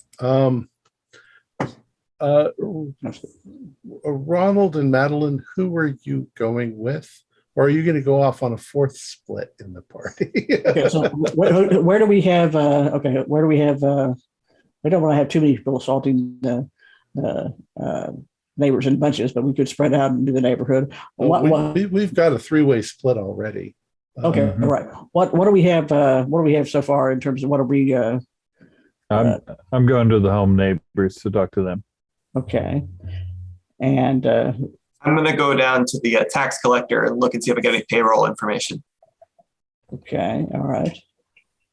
And we're heading back to the jewelry store just to see if we can talk to the neighboring businesses. Yeah, right there with you. Okay. I'll go with Reggie. They might open up. Neighbors might open up to a woman a little more. So Ronald and Rudolph are going to the house, and Reggie. No, you're going to the shop and the neighborhood. Reggie and Madeline are going to the house, and Luca, you are going to go see the tax people. Well, just downtown, see if I can try to find anybody who might know who worked there. Oh, Just okay. any kind of employment records. They kind of thing I might ask a lot in my line of work. Okay. Well, let's start with you then. That's actually rather simple. In fact, just asking anybody who works in that area will tell you that they had two employees, an older gentleman in his 50s, Lawrence Cabot, and a young apprentice, Carl West. And roll a luck roll for me. Looks like a hard with 18. They point you towards a cafe right down the street and tell you that they're contemplating what they're going to have to do for work because their work just blew up. They're down at the cafe? Yeah, they're down at the cafe. Well, I think I'm gonna mosey on over there, see what they're up to. Okay. Before we do that, can we take a 5-minute break? I need to use the boys' room. All right, 5-minute break. Sounds good. 5 minutes later. So, Luca, you're going to you step into the cafe,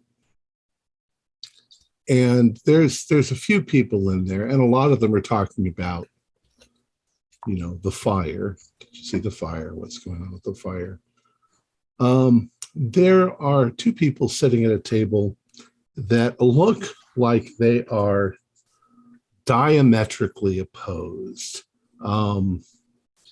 The older gentleman, Lawrence Cabot, is dressed in an impeccable suit.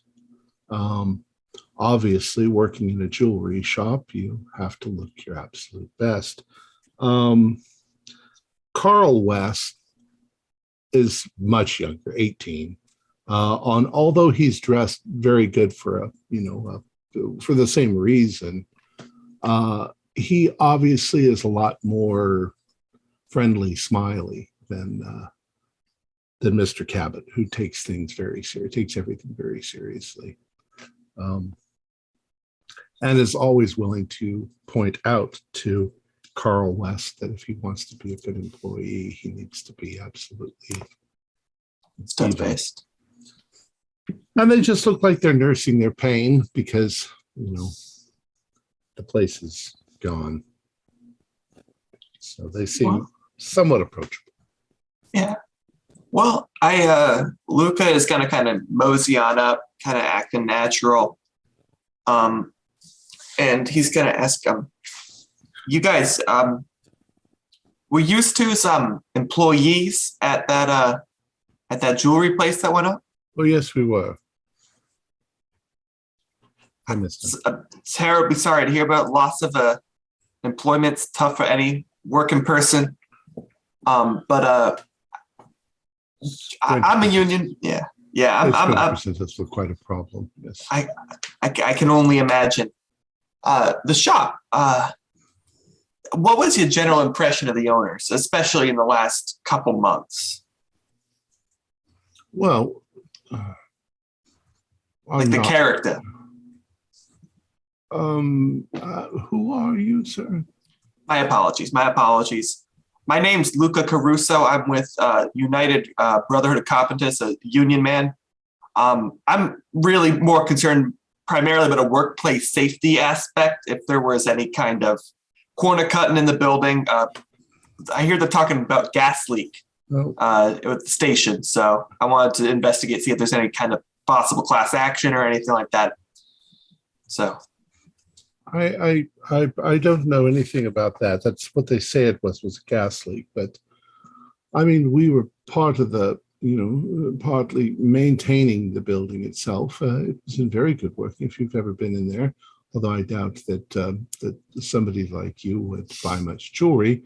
You're probably right. It was well maintained. As to Mr. Burton and Miss Valerie's character, I don't think that's something that I feel comfortable discussing. It's My apologies. Nobody's business. Now, when he says that, Carl West, the younger guy, rolls his eyes. You can sort of yeah. I'm going to kind of furtively acknowledge, the rolling of the eyes, and maybe kind of give a little head tilt towards the front of the cafe, maybe like a kind of, hey, meet me outside in a bit. And I'm going to say, well, your professionalism, it's a second to none. And I appreciate all the information you've given me. It looks like maybe kind of coming up on some dead ends here. Just wanted to check out, workplace safety always at my forefront. Yes, well, good day to you then. Good day to you too. And I I walk out to the front of the building and kind of just lean up against the front and flick out a smoke. And maybe I'm just going to chill out for 10, 15 and see if Carl comes out.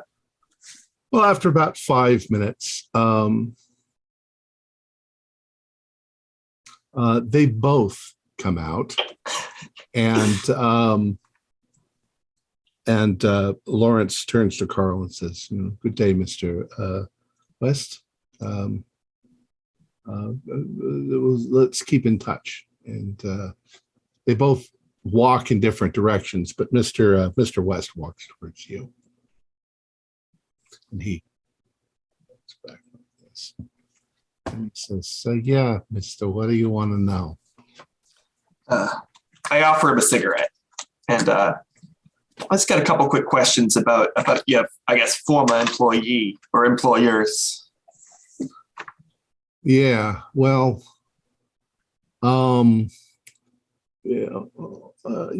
Mr. Cabot's better to work for. He's very professional. He really is the one who runs the shop. He knows where everything is and stuff like that. Mr. Burton, since he took over, for when the old man Haywright died, he's not got much of a head on his shoulder for business. And I'd say, if I was going to say we were struggling a little,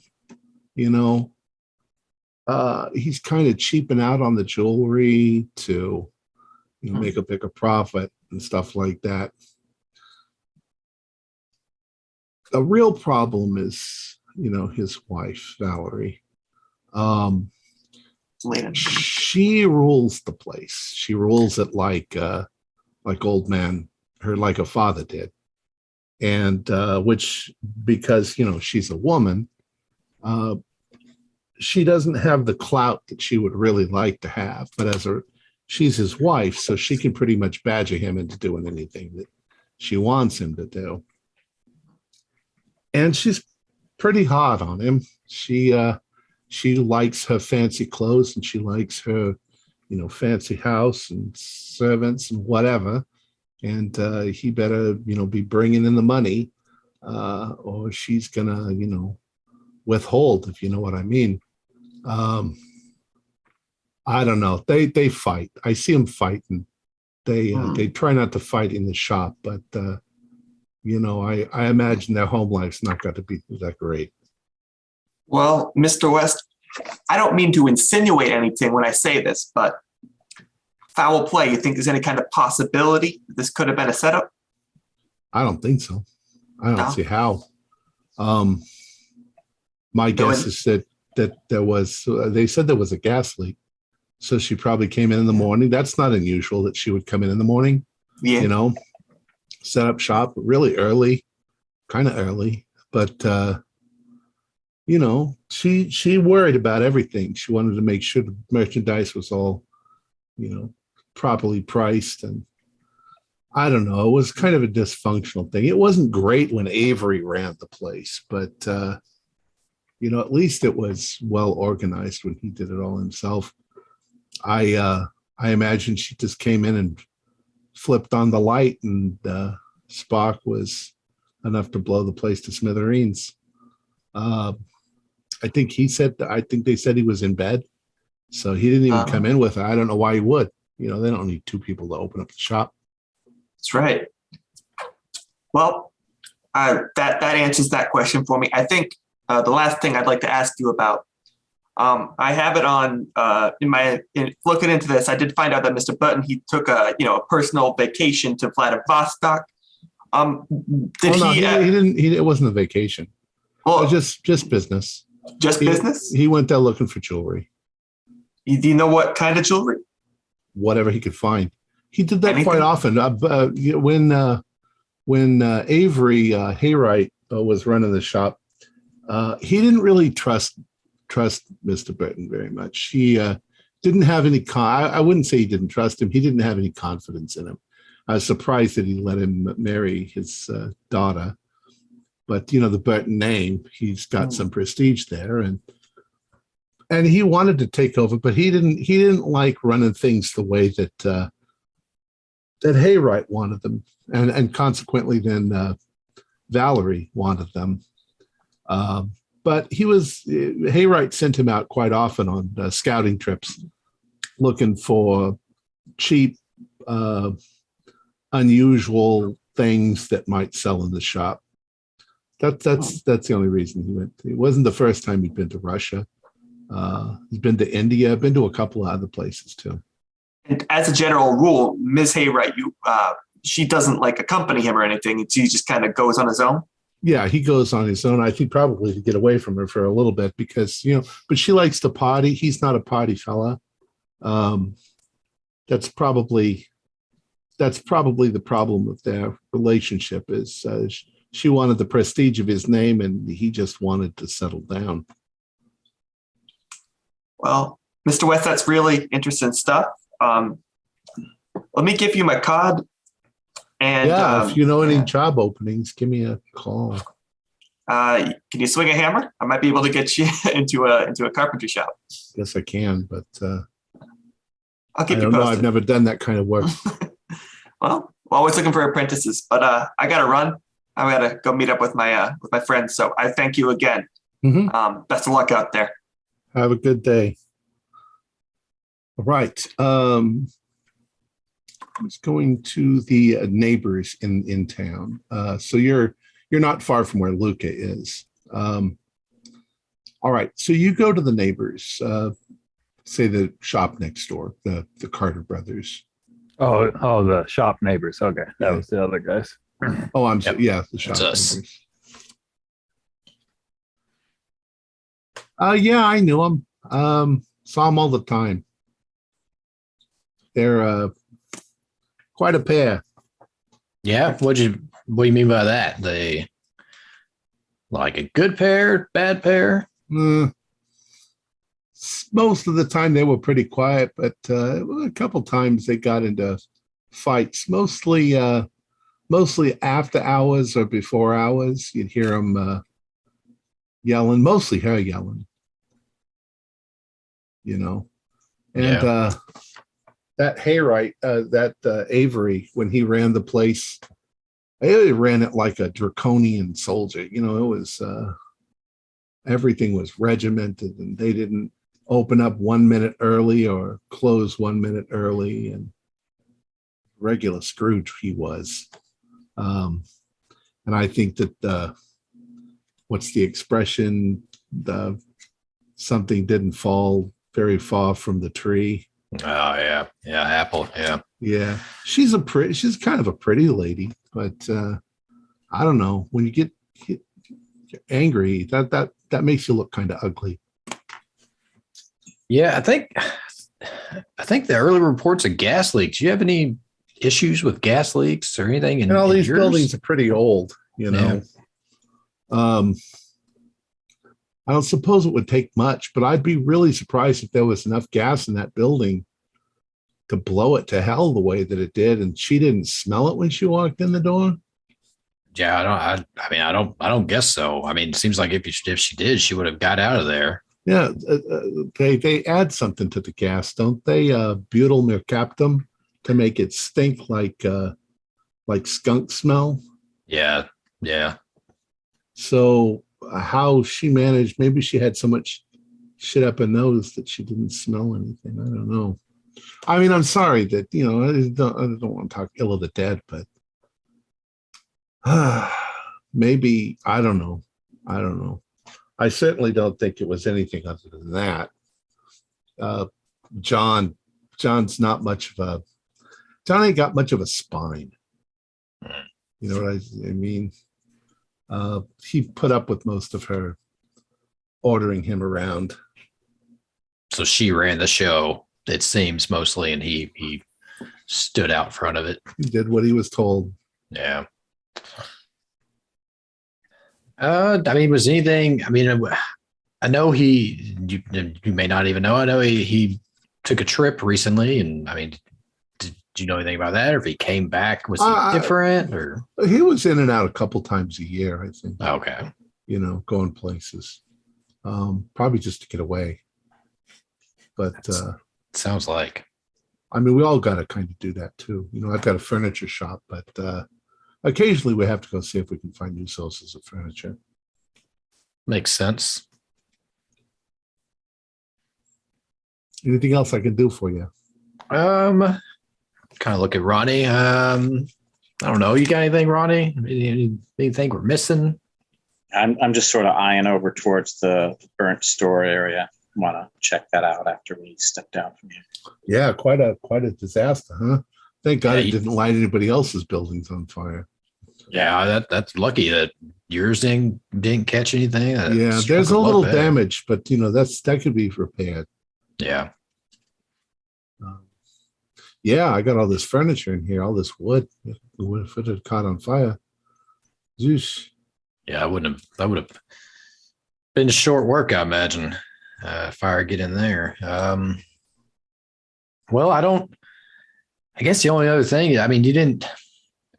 Again, you may not have known, pay attention too much. Did you notice if she had any like new jewelry that she was wearing on her? Or I mean, I know they dealt in jewelry, but I don't know if you still are not enough to notice. I don't think I noticed anything like that.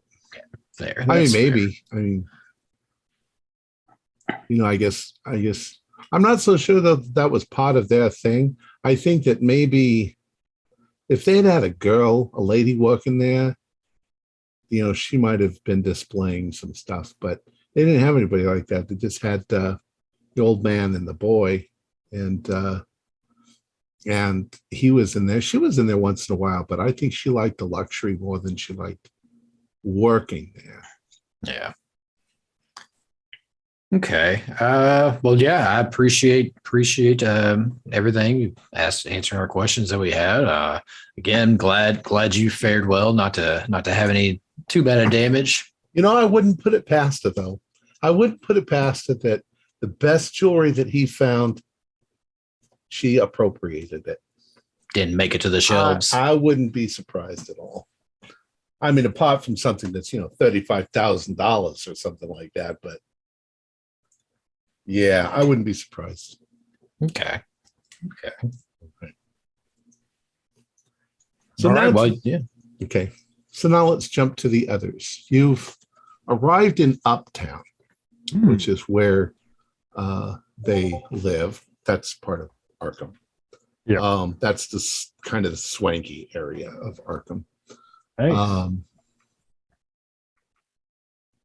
You drive down the street and you find their house. It's a 2-story, fairly large, not a mansion, but a big old house.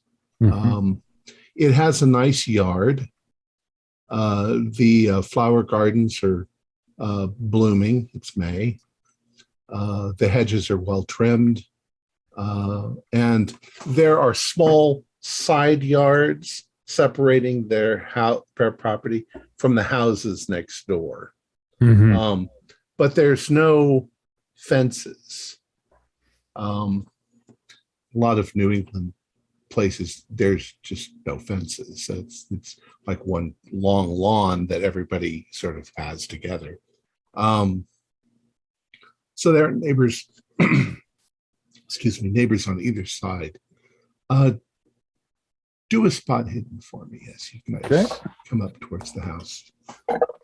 Or rather, you're parking your car outside. Oh, by one pass. Okay. There's 2 things that you notice. One is there is no car in the driveway. Okay. The other is there seems to be the glint of something up on the porch. When you sort of, take a sort of closer look, there seem to be some things on the porch, like a basket with what looks like something in it, maybe champagne with a little, tinsel bow around it. There seem to be a number of things up on the porch like that. Huh. It's like, well, yeah, his car's not here, Matt. Madeline, think. I doubt he's there, and he's got a package. I mean, maybe that's a sympathy basket. I'm gonna walk up there. You're muted. You're muted, Leslie. Leslie, you're muted.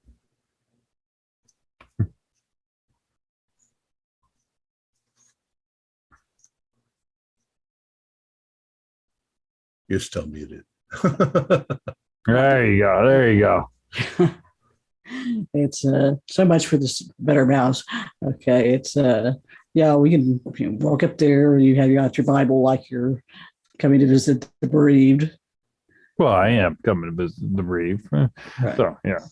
Okay. But, I mean, if I happen to look down in the basket and see something, yeah, that's just. Exactly. Yeah, I mean, I'll go up there. And so I'm going to go up there and I'll pick up the basket and then kind of start reaching for if there's the doorbell, reach for the doorbell, if not for the knocker. And when you reach for the basket, it becomes apparent there are a number of things here on the porch. They're all our condolences in hearing about your shop burning. Mm-hmm. Okay. Nothing seems to indicate that any of these people know about the wife dying. They heard that the building burned, but the fact that his wife died didn't come out. That's not general knowledge yet. That was not in the paper. Paper, I probably. forgot about the paper. It might have been, but these came before the paper came out. Okay. I'm going to go ahead and knock. Okay. You knock on the door. There is no answer. So in the basket, does it have like who sent them? Like, various people around town. Okay. Any of it, like I assume the neighbors have a mailbox with maybe their name on it. I'm just looking to say, hey, did Smith's his neighbor and here's a basket from Smith? No, actually, you do. There are names on the mailboxes. On one side, there is the last name McTighe, and on the other side is an O'Brien.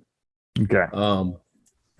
But these all seem to be kind of middle to upper class people, so possibly people more associated with that end of town. They would have known about the fire.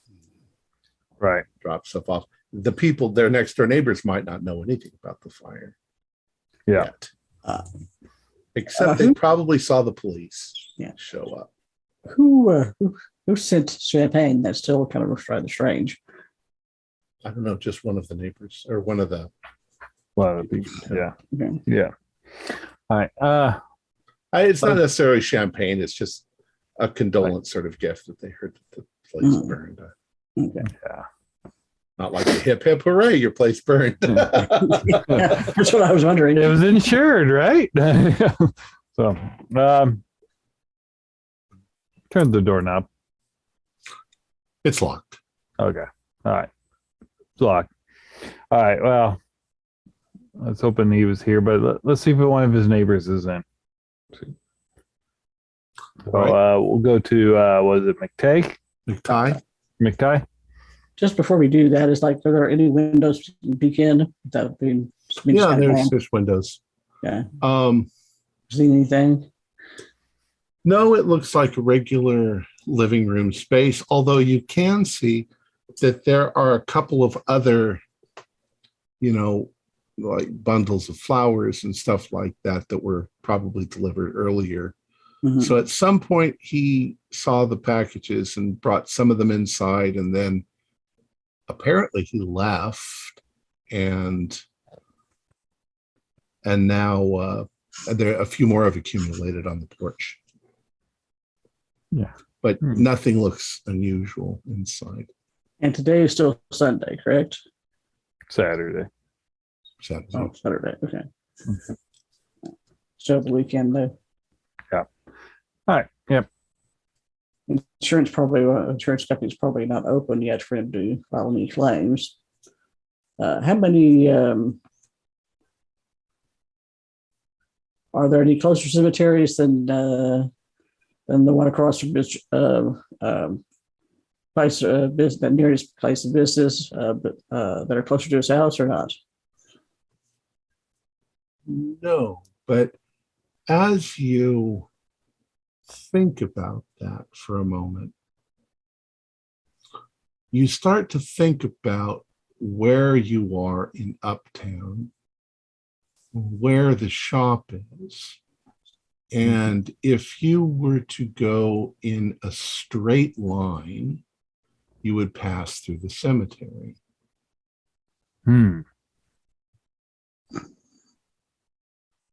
Oh.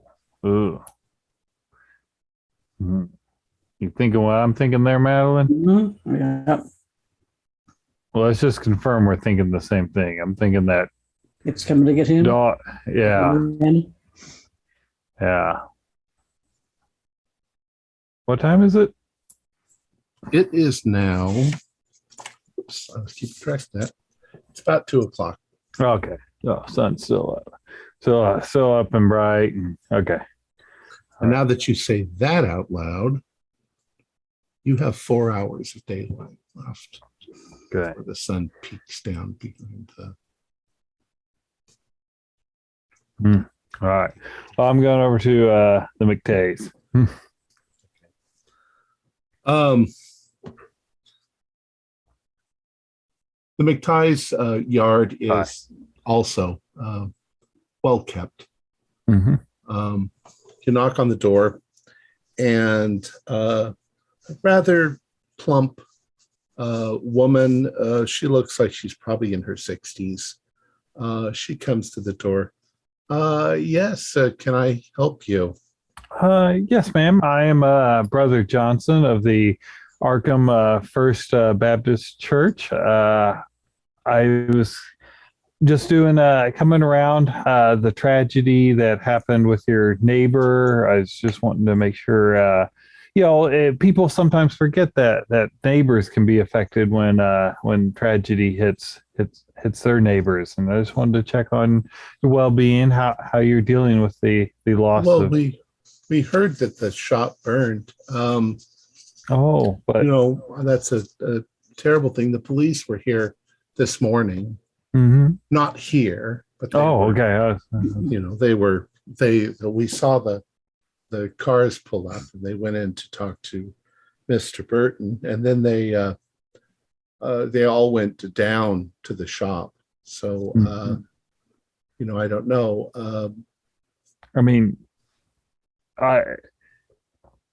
You're not family, so he's already been informed. But Valerie was unfortunately in the shop, and that's why I was here. I wasn't worried about you being upset about the building being destroyed, of course. So Valerie is dead? yes, ma'am. She is. She is. Oh, that's terrible. I didn't realize. I saw people leaving stuff on the porch, but it's all, just for the building. That's terrible. Yeah, it is. It is. Were you close to her? Oh, no, not really.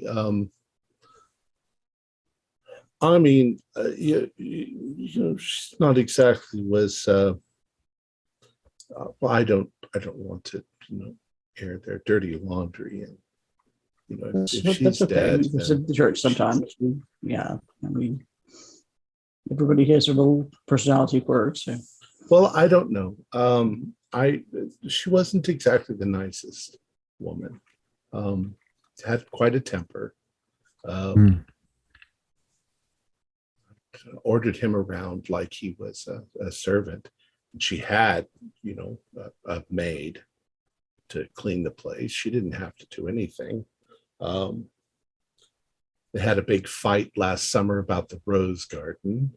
Oh, It's about the most angry I've ever seen him. He came out and literally ripped the roses out of the ground with his bare hands. oh my. Oh, With her screaming at him. I don't know. wow. It's very sad that she's dead, but maybe he's a little better off without her harping on him all the time. Well, I know time will heal for him. I know their cleaning lady, Betty King. Oh yeah, But she, I suppose she might be out of a job now unless John keeps her on. But she didn't much care for Valerie either. But she's got paid. She got paid well enough. Yeah, but I didn't realize they had a maid. Since we're doing checks, making sure everyone's doing all right. I mean, obviously, my heart goes out to the maid. I mean, do you know where I could find her? Oh, I really don't know. That's okay. Where she lives. They had a gardener too. He's actually helped us out a couple times as well. That's Carl. No, not Carl West. That's Argus Waitley. Argus Waitley. Okay. Oh, thank you. I'm assuming you don't know how to get a hold of this gentleman either. Not really. It's okay. I understand. They show up a couple times a week. I'm sure they don't even know what's happened. No, they don't. And it's just trying to ease the burden for John. Maybe let some people know about it beforehand. That way, he doesn't have to go through the trauma of informing everyone about what's happened over and over again. It's part of the church outreach program, and we'd be happy to help him set up, the traditional people coming to pay their respects after the funeral, that sort of thing like that. So I know if he doesn't have a lot of family, there's probably not a lot of people to be, setting this up for him. You're a preacher? Yes, I am, ma'am. Well, and you say you were, it was their church. I listened to they attended at times. They weren't regular. But I hope that I've led her to God before. Well, now that you say that she's gone, there's something I should show you. She says, just wait a moment. Okay. She goes back in the house. And after a few minutes, she comes back out. She says, a while back, I was in the garden and I found this piece of paper. It's stained, but it was folded up when I found it, and I saw it, I read it, and I didn't think I was going to throw it away, and then I didn't. But I think it must have fallen out of John's pocket. She hands it to you. All right. Joanne, am I never to be free of the legacy of my father-in-law? His name hangs above my door as an ever-present omen of failures. If only I could break her hold on the money, I would leave at once and come to you in New York. but there seems little chance of that. She is much worse than her father ever was. My Joanne, I love you so much, and it is with a sad heart that I had to give her the beautiful Russian necklace I discovered. She found it in my luggage on my return. Christ, oh dear, using the Lord's name in vain. Christ, it's not even a man's own portage sacred. I have to rid myself of her once and for all and gain that damned inheritance for myself. Then I can give you the life you deserve, John. Oh, I mean, he wasn't happy, but I don't think he would ever do anything violent. Well, I mean,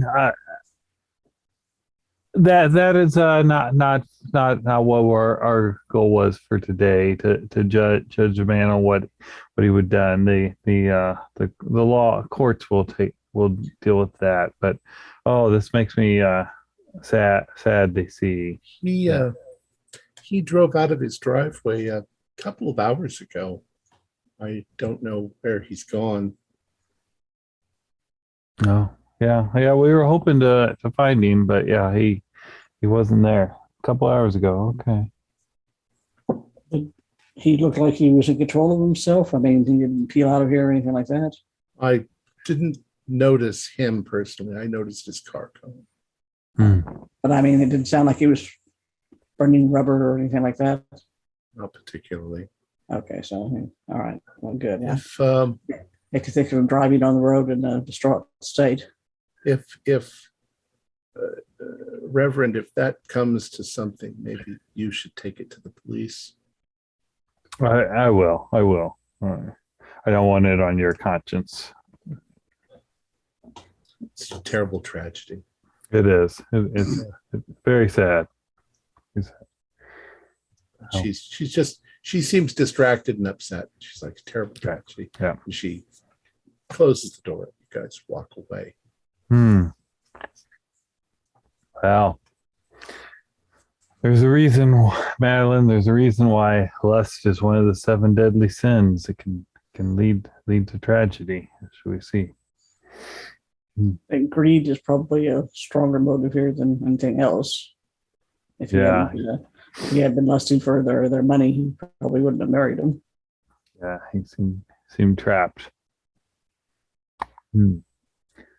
As we're kind of walking down, I want to just maybe walk by the Rose Garden, or the former Rose Garden. Just kind of. That was last year. The roses are back. Oh, okay. Oh, yeah. You can't kill those things. Well, they have a gardener, so they probably replanted everything. Yeah. What do you want to do? Hey. So what was that? Would say just be thorough, maybe check with a couple more neighbors on the other side. Good. Let's just walk around back. Okay. What does everybody else want to do while they're walking around the house? Since we were in the vicinity of the store, I wanted to just poke around to see if anything was collected up out of the safe yet. And You get back to the shop and the safe is gone. okay. And it looks like they have cleaned up part of the floor. So if there was any jewelry or anything, it's been collected. And it's probably, you're guessing, at the police department or whatever. It was a big safe, but it wasn't built in. So they could have moved it. It would have like taken some strong 2 to men 4 to do. people. Yeah.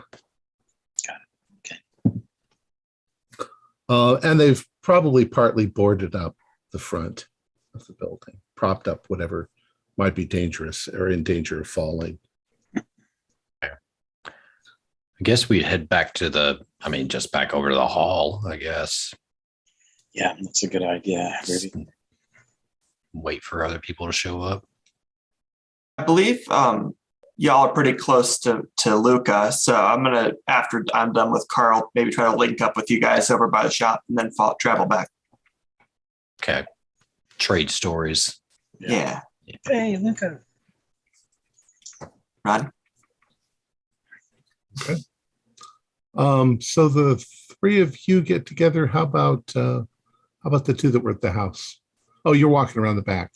Yeah. There's a shed. There's a Okay. back porch. And is the back door locked? Back door's locked. Okay. Yeah. All right.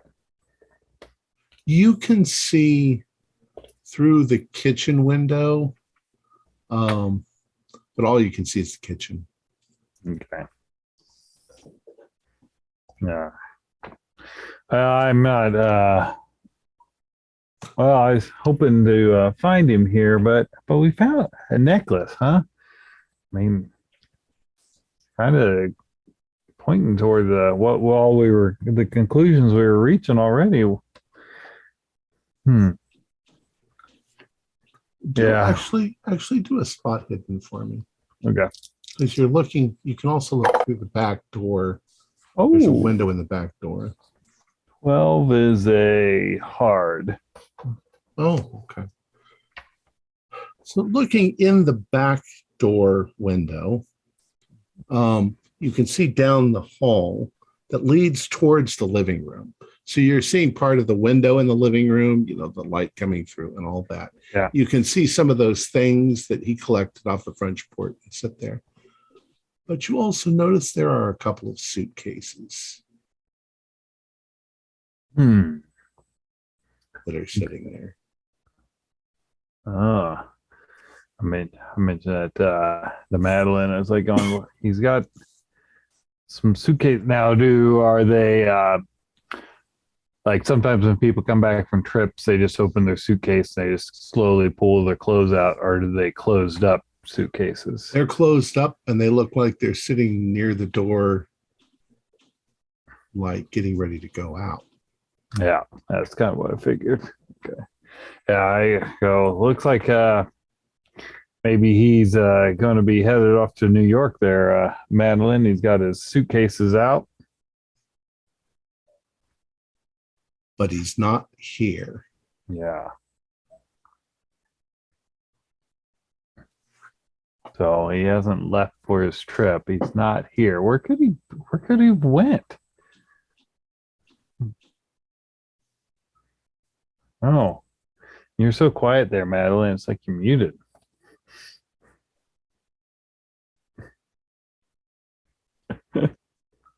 Yeah. Now are you frozen? Oh no, you're not frozen. Yeah. Not now, anyway. I was. Yeah. I would say a hotel want to maybe throw the thing off the tracks, but you would have thought he would take the luggage at that point. Yeah. Well, I think we ought to go meet up with the others, let them know. I mean, maybe let them know about the maid and the gardener, and most importantly about this necklace. Yeah, I agree. All right. So you drive back over to the Corbin Hall Mm-hmm. and you find the others there going over what they know. And you all exchange information. Yeah. In fact, briefed. Yeah. I mean, You think that the sights all are in a straight line. You think that creature you saw was heading to his house, maybe? That's what it seems Yeah. like. I think so. seems like a logical conclusion, but But it can only at least with what we're piecing together so far, then it can only move at night. It basically goes into some sort of stasis during the day or hibernation. Exactly. So what time is it now? How much longer do we have of daylight? So say it's 3 hours? 4:00. Yeah, you got maybe 3 hours left. 2.5 hours. So you say he ahead. wasn't there. In Yeah. our reading, okay, we saw what might spell it or send it back to where it came from. But is there anything that can block it to keep it from coming? I mean, can it get Get through doors, through doors, past symbols, anything like that. I mean, what I saw was that mirrors seemed to Mirrors, confound yes. it. I mean, you'll find But only for a while. So that's while it was then stabbed by an arrow that was flaming. Now, does it need to be an arrow, or that's flaming, or does anything that's flaming? I don't know if it's. I don't know. I mean, it seems like maybe it'll go for him. If he murdered Valerie, which, in my opinion, it seems like he did. I don't know, filled it with gas, and she turned the light on and blew up. So I assume, based on what we read, it'll go for him first, and then come for the witnesses next. Mm-hmm. And what did that folklore story say? Is people that stole the item, it would come for them? Is that correct?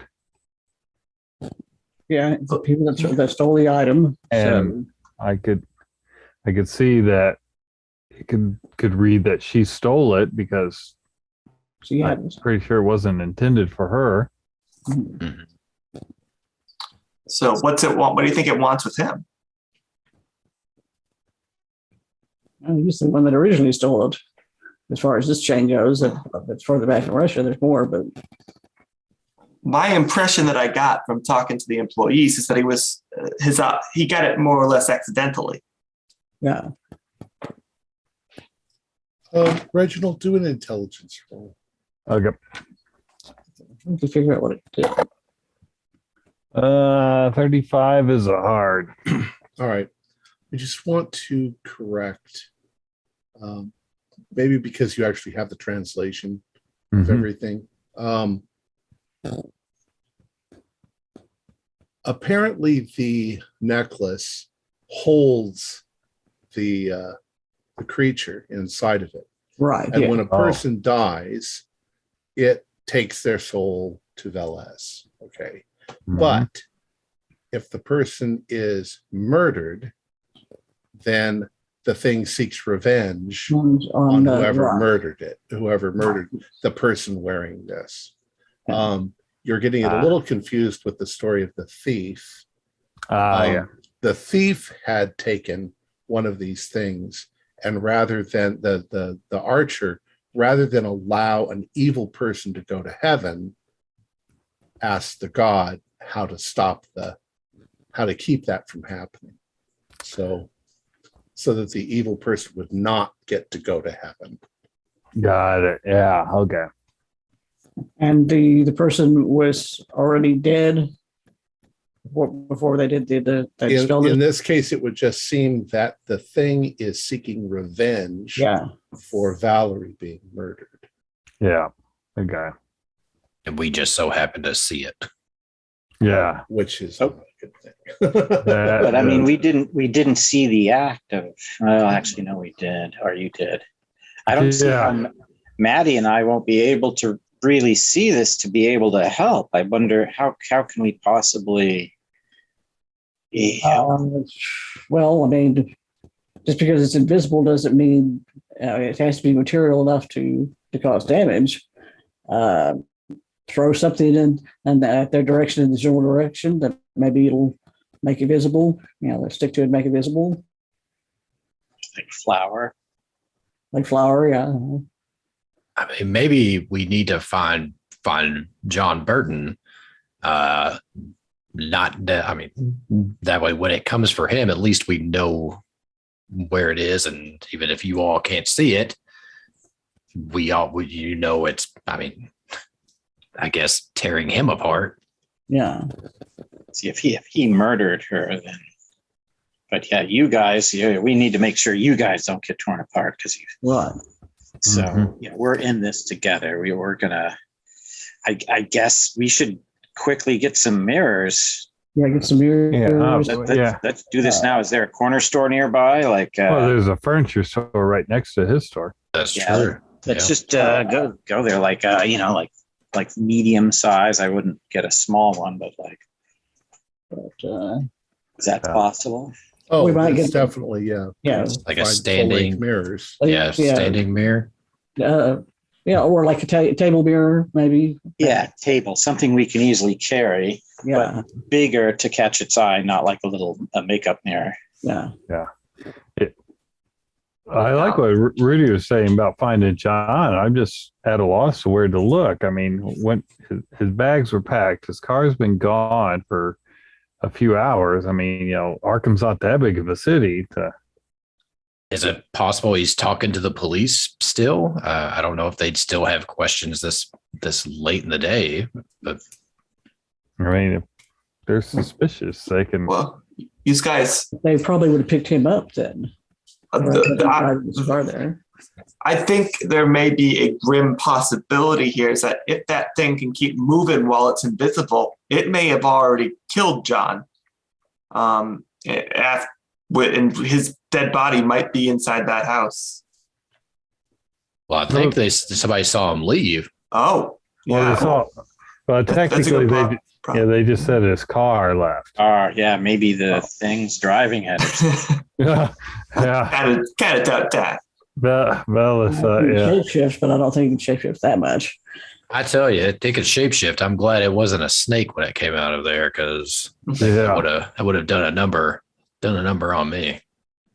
Well, I mean, I think personally, maybe we ought to just drive by the police station and see if his car's there.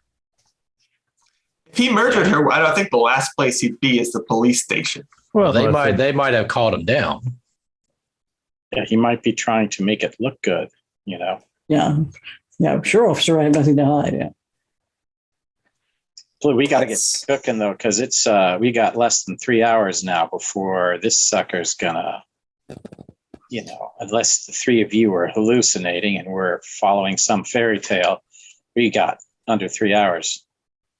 Yeah. Let's go buy those mirrors sooner rather than later, and then Yeah. maybe we can decide what we're going to do from there. Yeah, and then like a hardware store or something, or a feed store, something like that, where we get bags of flour. Like if we can figure out, if we find out where Burden is going to be, and maybe I'm assuming it'll take the path of least resistance, which would be a door. Maybe rig it over the door to where when it bursts through the door, or whatever that the flour dumps on it.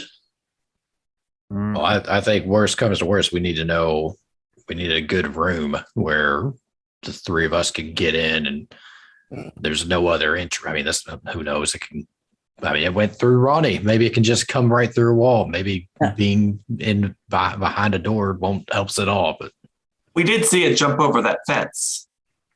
that's true. Oh yeah, so it had to jump over the fence, otherwise it would just walk through it. And their game is like, you're the only ones that said that they heard that it went through him. I thought they kept saying that it went past him. It went past him. Oh, it went past him. Okay. Right. Yeah, and it climbed out of the building that was on fire. It just didn't come through the burning walls. To add to that, the Russian text itself said that when it arrived, it ripped the door off the hinges Yeah. to get to the people inside. So yeah, so it does need to it's governed by physical properties during the dark. We'd be bad with bows. I don't want to drag anybody else in here, like somebody from the archery club. But did they have flare guns then? Yeah, Like ships and stuff like that? Yeah. Why don't we pick up some flare guns? Of course, flare guns don't pierce. Yeah. Well, we could, Well- you know what? We've got this furniture store here, right? That we're in. We can grab 2, 3, 4 fire pokers and some ibupropanol alcohol, and just just get burning fire pokers. That's not going to be oddly noticeable at all, but still. Fire It's something pokers do have hooks on the end, though. Yeah, but I mean, they are pointy. Yeah, there's some that are straight Well, pointy. They'd be. I can grab some lumber or from my carpentry shop and make us spears. You know, I mean, we could break a broom handle or something. Yeah, there we go. 5 brooms, just bingo. All dogs are afraid of brooms, right? So Yeah. Hi. That's awfully weak. I'd prefer getting some wood. I mean, it wouldn't take me any time at all to I mean, I could carve it out. I don't carry around lathe with me or anything like that, but it wouldn't take any time at all for me to like sharpen the end of the stick. Mm-hmm. Oh, wait a minute. If they have a garden section, we just get some gardening spikes. They're all ready to go to hammer into the ground. Just grab a dozen of those. Each of us could have a couple. Okay. It's rubbing alcohol, which burns quickly, and it's still legal to buy. Mm-hmm. Hopefully, maybe. Yes, it is. Or kerosene. There we go. Yeah, there's plenty of stuff to burn. Yeah. So we got all of that figured out. I think I guess. How big are gardening spikes? Oh, they'd be like maybe 3 feet long. Okay. Wow. For like a trellis. Yeah, you like a basically trellis hammer spike, them into the ground. That plants grow up. It's like before you go all the way to a trellis, you get, for some plants to stand upright and grow around. I just wanted to know how close you had to get. Exactly. Oh yeah. It's just like 3 feet, maybe a long one would I be. got my stick. Yeah. Within That's mauling why- distance. That's why I didn't want like the pokers. It's like that's too short. Yeah. All right, fellas. I like the shape our plan is taken here, but I have one problem is that we do not know when this thing is going to come for us. If it's after John, we don't know when it's going to find him and turn towards us. So unless we plan on hiding inside of a room for the rest of our lives, it might catch us separated or unawares. Oh, Well, that's why I think we need to find John. That way we at least have an idea of when it's coming for us. And you, Like, and you I said- don't know there's anything we could do to stop it. I mean, did we see anything in the books that we could stop this process? What if Only we the kill things John? Only I what mean, you've read. Yeah. yeah. If we kill John, and John has one of those medallions as well, then we're Then- my inclination is he does not have one of these medallions. If it's a witness and to this thing's killing John, that makes it come after us. If it never kills John, it never comes after us. Not to get too dark or to suggest anything untowards here, but it is an option on the table. Our lives are at stake, and Aren't Yeah. you still witnesses? Yeah. I think we're witnesses. I don't know that we. Will that just move up the timetable and it comes after us? that's entirely possible too. I'm just spitballing here. Maybe I just Yeah. wanted to kill a small business owner. Whoa. Jeez. Remember the seventh commandment there, Well, let's walk by the police station, see if we see his vehicle there, and just keep a tail on him if he is. Watch for him to leave. Should Maddie and I, since it's not after us, go back to the house? You said there was his luggage that was packed and ready to go. Right. was, It might have tags on it. Yes. So we could hang out there in case he comes back while you're there. And then you could meet up with us later there. Good. Just so we don't miss out on the opportunity to at least warn him. Yeah, you could also just, maybe bump the door a little bit harder. Well, I do have some sort of skills in that area. Okay. Not to say I've done it. I would say the back. I would just say do it in the back, but yeah. Got All it. right. Right. So we will assume that you guys are out for a walk. For convenience, let's just say that the police department is kind of going in that direction. So there is his car is not there. Okay. Hmm. So 10 minutes later, you turn the corner and you're heading towards where his house is. His car is in the driveway. Oh, Oh, that's where he's So at. you are moving up. Park. It's parked behind him, so he can't just. Bingo. Yeah. Okay. All right. Do we want to just straight out confront him on this and say that we're his only chance? Yeah, that sun's getting kind of low, and Yeah. We need to find a room in the house. We need to find a fairly sturdy room in the house. Control that we can control entry and access to, but still get out if the place gets set afire. But that probably was him doing it, not the creature. We picked up all of our stuff, right? All our Yeah, we've got all our stuff. Yeah. defensive weaponry. Okay. Yes. And Yeah. traps and. Okay. Yeah. Let's gain entrance into his house. And go from there. See if he'll let us in. All right. So as you approach his house, the lights are on inside. I mean, you can see that there's somebody home. Also, the things that were on the porch are no longer on the porch. They've probably been taken inside. You go up and you knock on the door. And for a few moments, there's no answer. But then you can hear somebody coming down the stairs inside the house. It's a 2-story house. And then moving across the wood floor towards the door. There's a moment of hesitation before the door is opened. And then the door opens and John Burton is standing there. He looks like he has been crying. His face is red. His clothes are a little out of order. And he's like, he says, yeah. If you're just here to tell me that you're sorry, thanks, but I'm really not in the mood right now. Oh well, Yeah. good news. We're not just here to tell you that we're sorry. We actually have to talk to you about something. You mind if we come inside? The animals are making me nervous. What are you? John, we got bad news too. We believe you may be in great danger.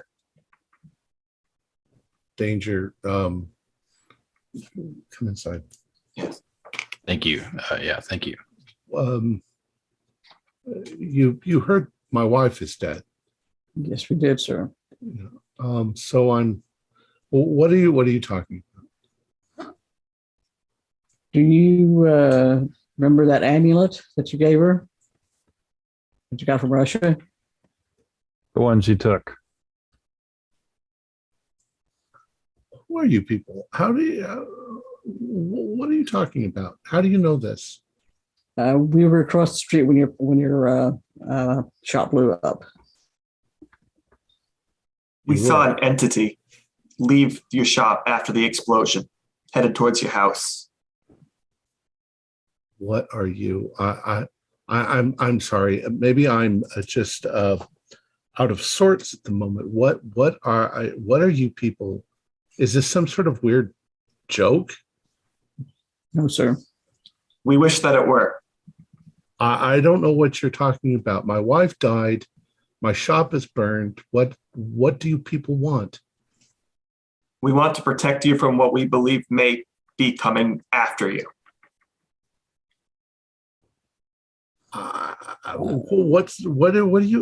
What would be coming after me? I don't know what you're talking about. We don't think that your shop was there was a gas leak. If there's a gas leak, something caused it by breaking the gas lines. And thing that did that might be after you too. I'm sorry. Maybe you should leave. No, Okay. Look, I'm rolling at this point now. What's 19. I'm rolling at this point now for persuade 19, which should be at least hard. Yeah. What are you trying to persuade him? I'm saying that to have not just to let us in. Let's talk. Well, you are in and you are talking, and you're saying but he's nutty gonna try shit to him. He's about to try. He's about to try to kick us. He's about to try to kick us out. Right. Just to try to get him to like come around and talk with us, not say get out of here. Talk with us. Sir, we're not trying to do anything to you. We have information. It's going to take a while to explain. I'm sorry. Do I need to call the police or something to get you people to leave? Okay, Mr. Burton, let me just take it from the top. We saw the explosion. There was some sort of creature that left the site of the explosion, headed towards your home. We saw it. We spent all day investigating your shop. I know it's a little weird. I know this sounds crazy, but it was unlike anything we've ever seen before. We became very concerned for our own safety, caused us to investigate this explosion. I look out the window toward in the direction of the shop. Yeah, the sun's getting low towards the horizon. Look, if we can't, do you have that necklace? Was your wife wearing it when she died? How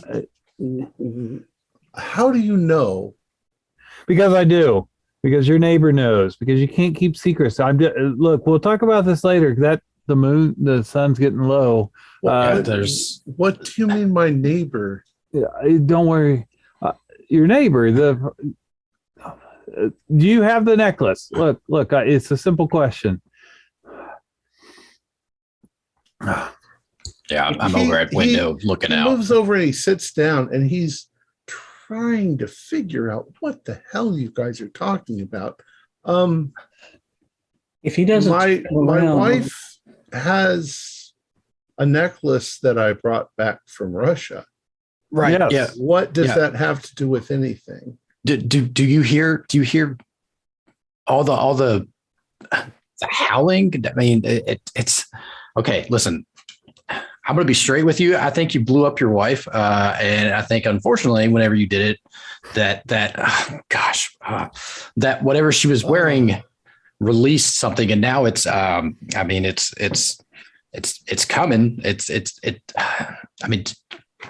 Oh, do you not hear it coming? It's coming. What? If he's not going to cooperate, we in time for us to get things set up before that thing arrives. What do you mean? Distance. You think I blew up my wife? I think you did something with the gas pipe, and oh God, it's so loud. I think she went in there to open the store, and she turned on the light, and it exploded. I mean, it blew me on my ass, and it keeps howling. He suddenly looks like a deer in a headlight. Yeah. The galloping. What is that noise? Yes, do you hear? See, you know. Oh, it's maddening. Do you have a mirror? A big mirror, a big standing mirror. Surely your wife had a have come into my house, and you just keep saying random nonsense at me because we don't have time to explain. You don't have time. We have a little more time. We need a standing mirror. Your wife had to have one. Where is it? Oh my goodness. Oh, how could you know? Because we got to barricade these doors. We don't have time for this. Don't worry about that. Like I didn't said, think anybody would be able to figure that out. How could you do this? look, You are not as smart as you think you are, Mr. Burton. Yeah, now we need to barricade these doors right now. Yeah. Oh, it's so loud. It's coming. I can hear its feet slamming It's against so the ground. You hear that, Mr. Burton? It's coming for Right. us. And Do we, sir? Do you have an inside room that only has one door? We can go in Closet? there. Once again, you just Well, keep saying crazy. a bit big. You wanted a mirror? I mean, yeah, there's a number of mirrors in the. God, The house. we need a mirror. And I'm like yelling because, like when you have real loud sounds in your ears, you try and talk so you can hear yourself. I don't want to yell to wake up the wife. So I'm like, we need a mirror. Is anyone looking out the window? I have been. Yeah, I'm yeah, just me like- too. I'm looking around, just seeing if I If you're looking out the windows, go ahead and do a spot hidden roll. even All of even us, for even the people that failed the first time. Even the two of you, who, if you're looking out the window, Yeah, shit. Oh. Okay, Hard I'll bet- success. I now officially saw it. I'll burn one luck to pass. I got a hard. Oh, I got regular with my luck burn. So I was hoping I wouldn't pass, but yeah, okay. did you pass? Yes, I did.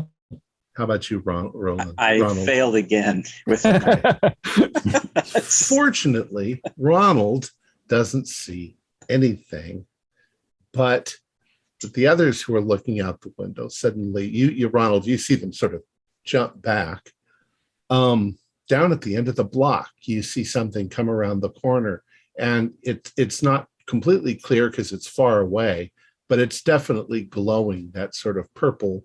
And Madeline, you see it this time. You can do a sanity roll. Oh. And it's running towards the house.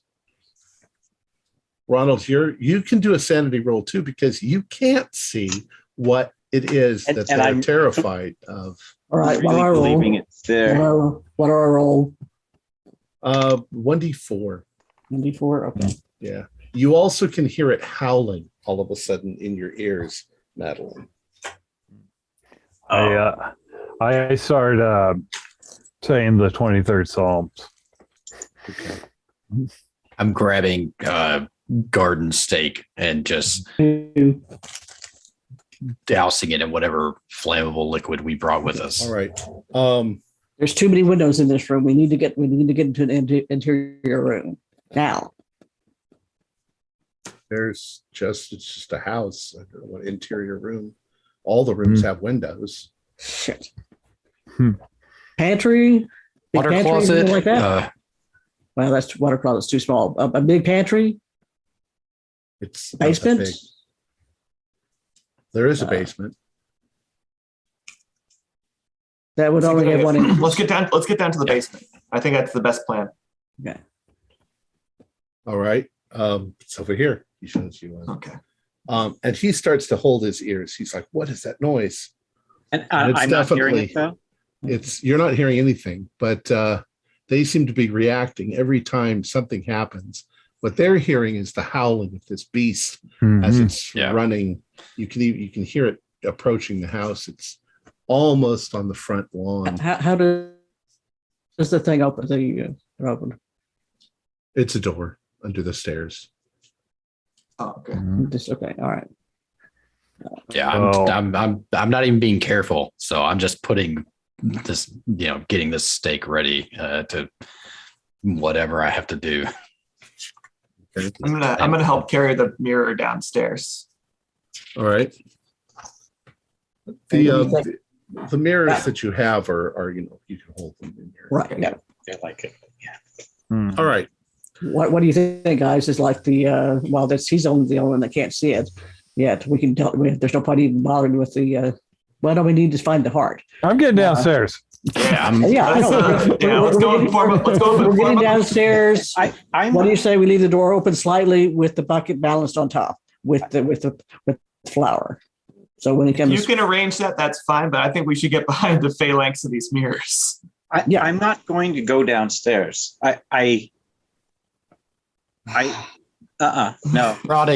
Ronnie, it is, it's so loud and it's coming, Ronnie. No, There's not really much time to discuss. hey, Ronnie, If Ronnie, go says someplace else and hide. Okay. Yeah, I'll be out. Yeah, I'll stay away from here. But if you need help from the outside, holler. So I don't think it's. Okay. All right. Mhm. All right. So we're down there in the basement. get rigged up to go if we can. All right, There's- you've run down into the basement. There's no need to do the flower because everybody in the basement can see the thing. Mhm. Oh, that's right. That's true. Well, yeah, that's true. We already do that. Okay. Yeah. So let's just do The the. basement is a little bit convoluted, but you can, get into a corner, if you will, Yeah. with the stairs up ahead of you. Yours are in. Ronald, you are upstairs. Hopefully with some flour. There is a moment when it almost seems like everything stands still, and it's like knowing that a bomb is going to go off and there's nothing you can do about it, and it's ticking and it's right ahead of you. And just when you can't stand it anymore, the front door on the building is obliterated. It smashes open. Bits of wood and everything go everywhere. You're knocked back just by the explosion of it. And you can do another spot hidden roll. All right. Oh no, it's going to be 40 something now. Yeah, 45. Yeah, no, I see. You see it? Yeah. All right. Welcome to the party, Ronnie. As it rips through the house, it becomes visible. You see it. You can do a sanity roll. Ah! Four. I'm good. You're good. I still think you should do a 1d4. 1d4. You got it. Yeah. Two. All right, so that's a 3. Okay. Total of 3. One. It does not seem to be interested in you at the moment, but it does give you a glance as it barrels past you. It's heading straight towards the hallway, towards where the door is to the basement. Now, all of you in the basement, you hear a tremendous crash, and you can hear its footsteps bashing on the floor, and you hear Ronald upstairs suddenly yell. So as far as you know, Damn it. Ronald's been ripped to shreds. Oh God, it's here. Oh God.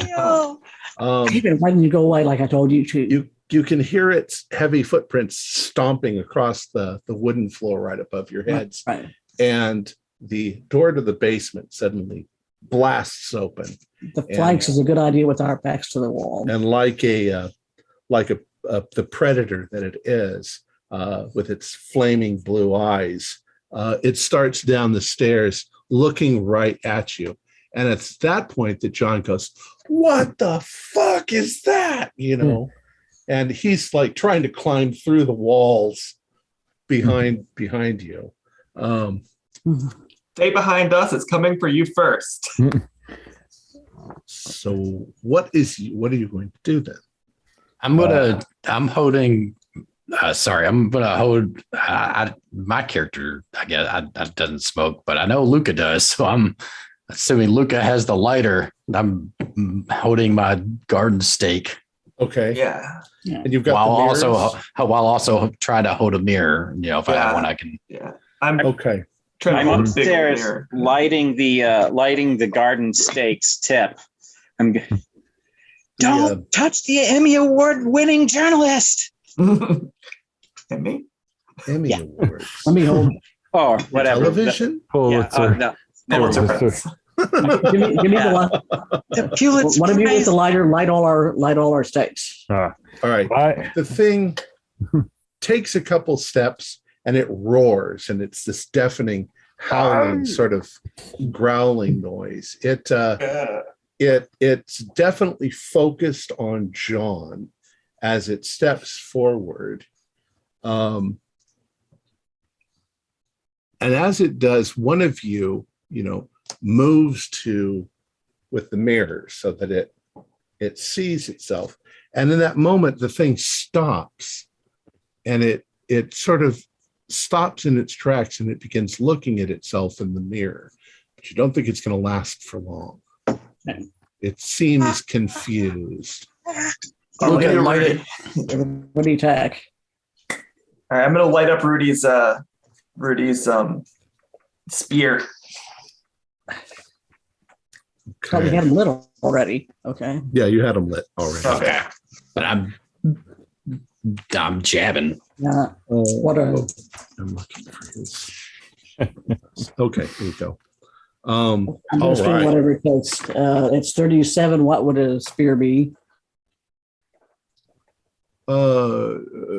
Let's give it a, because these are just sticks.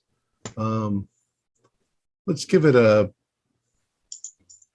Oh, it's a brawl. You're just gonna roll Okay. for brawl. Okay. Okay, so brawl. No, 95. Ooh. It's just standing there, Rudy. And where is it?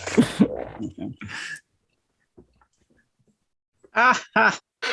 Yeah, 91. 5, okay, so No. okay, so 37. None of us are really handy. Anyone else? Well, I got it. That's okay, but my pin stopped working. Okay, let's see. Oh my God. I fumbled mine. Wow. So What do you we're mean you all fumbled? rolled 90s? I have a skill of 25 and I rolled a 99. Ooh. Yay, though I walked through the shadow of death. So we have a 91. You're about to be walking through it. 99. How'd you do, Luca? Okay. I was holding a mirror with both hands. I didn't have a spear. Okay. Madeline? Yeah, I'm gonna make. I'm see what I spent to make it hard. Okay. So 37 minus. Is that 12 or 13?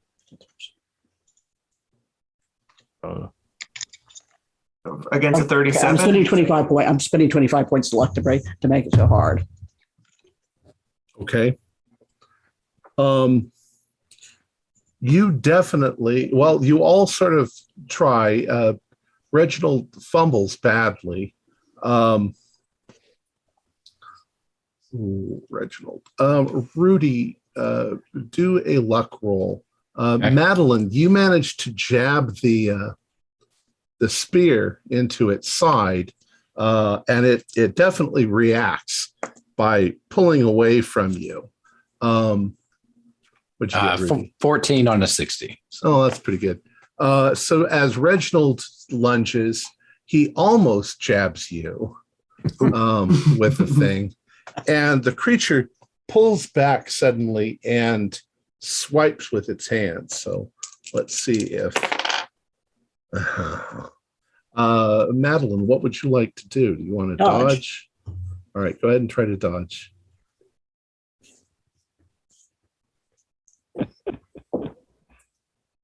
I dodged. Regular. I got a hard. Okay. Do you want to bring that to a hard, or do you want to go ahead and get hit?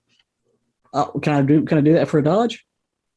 Yeah, you can do that for dodge. Sure. Okay, so let's see here. Okay, so all right, so let's see, 25. I need to bring that down to 26 from 32.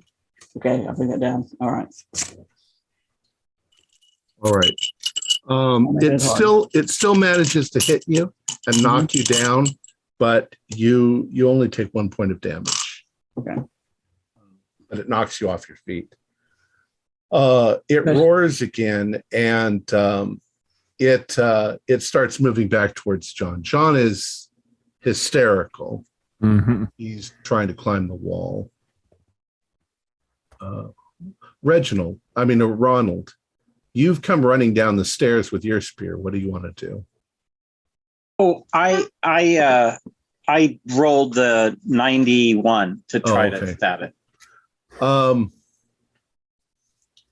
Well, let's go ahead and do the round. So you can go ahead and try again. All right. Oh, gee, come on. Really? I drop it. Wow. Okay. All right. Well, let's see. Are you fuck? Reginald, I think you dropped your stick. Yeah, well, if I didn't, I dropped it with that roll. 97. Wow. You're You terrible. guys are the unluckiest Just people. 90s, hundreds. Mine's a 004, which is an extreme on my brawl. Nice. And the All right. Unless I've been All right. stabbed by, Ronnie. Before you can do that, the thing is going to now swipe its claws towards Ronald because he attempted. So go ahead and do a dodge. Just on Ronald's behalf, he rolled so poorly. He might have. Could be the next zip code. Yeah, he might not even know that I was trying to attack. Okay, this is a dodge I'm doing. Yeah. All right. 1, 5, 15. And that's going to be, because I pumped that a tiny bit. That is a hard. I also Dodge. got a hard. So since you're trying to dodge and I was trying to hit you, you win the thing. You managed to get out of the way. But it comes really close to hitting you. whenever Luca. it tries to attack one of us, I'm going to do everything in my power to try to stay between Mr. Burton and the monster with Okay. the mirror positioned. Okay, but I will give you the option that Reginald's stick is lying on the Okay. floor at your feet. That's true. I think Yeah, I think I'll grab the stick Is instead. it still burning? It's still burning. Did It it was catch hot. anything It on was- fire? Yeah. Okay. I think I'll go Back for to kerosene, I think I'll yeah. go for the stick. And will I be able to pick it up and go for a jab in the same Sure. hand? Yeah. All right. Let's give it a go. See if my dice try to kill us too. 12 against against what's that? Against a 50. So Yeah. I think we would call that not quite an extreme, but I'll use 2 luck to make it an extreme. Or do we not do any damage to the thing at all, or just unless Yeah, we can do you did. I'm keeping track. Oh, you got it. Okay. You got an extreme, Luca. Yep. Go ahead and roll for damage. What did we roll? 1d8? Flaming spike. I don't know. 1d8 plus damage if you've got damage. Yeah, no DB on my end. But let's give this a roll. See what we got from Luca. All right, 3. Okay. Oh, make a connect. Do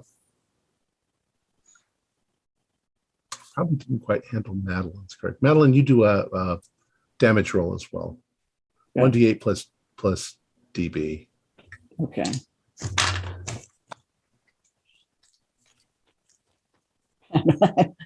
DB.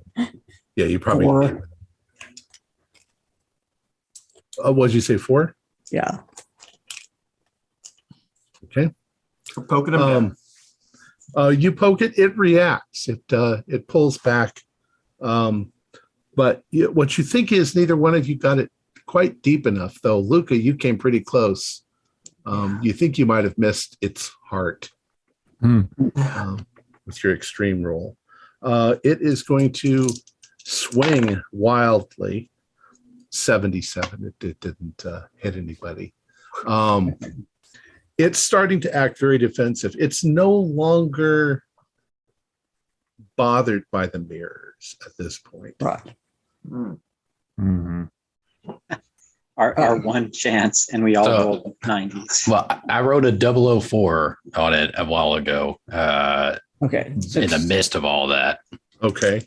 which is an Okay. extreme on my brawl. Okay. All right. So am I off the floor yet, or am I? You're getting up. Okay, You'll be able to attack it. Okay. Well, I was going to try to have it attack me and then do a. Then I was trying to I want to get to where I can jab. I'm lower than it. I can jab up. Okay. I stand a better chance of hitting the heart than trying to go from. Well, let's hit Rudy since he got an extreme. Yeah, Rudy, go ahead and roll for damage. I wasn't able to block her. Okay, so D8. Yeah. I don't have a damage bonus, so 3. 3 more. Okay. Huh. Now, Madeline, you go ahead.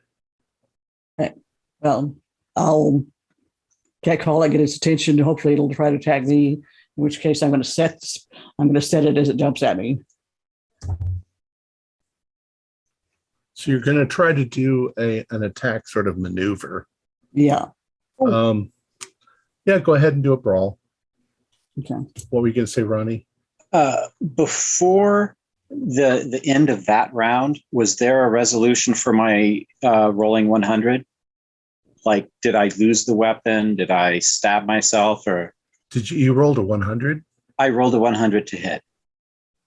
Oh, That's why I thought I missed so bad that I didn't the monster didn't even know I was trying to attack it. I don't think I even heard you say it. So get back to that in a second. I impaled myself. You impaled the gas line. No. You're not lucky. Okay, I'm going to 20 to make it a hard. Okay. Now, why did I suddenly start really bad? You once again, you hit pretty well. Do a 1d8. Okay.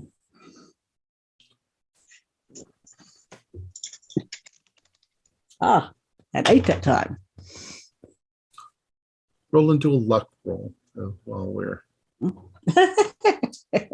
I'm sorry, Ronald. Ronald. Okay. No, All these okay. rolling Ronald Randolph. It's know. like, I'm going to make everybody pick different letters for their names. 72 out of 80. So What I did passed. you get, Madeline? Oh, well. Oh, you mind me luck roll as well? I'm going to fail, but yeah, not badly, but I failed, yes. Okay. There's a luck roll. Roland, what did you get? I rolled a 72 out of 80 on luck. Um, I rolled a 52 out of 40 left over from luck. Roland, you kind of lose your footing. You trip as this thing is wheeling around. There's stuff in the basement. Yeah. And as it twists and turns, it brings down its back foot on top of your arm and kind of pins you. But it only does a couple of points of damage in the process. 2 points. And you're not really sure that it's even aware of you yet. It's fighting. Madeline, you did we resolved it when you tried to stab at it? Yeah, eight points of damage. You got 8 points of damage. Yeah, that time I got a decent roll.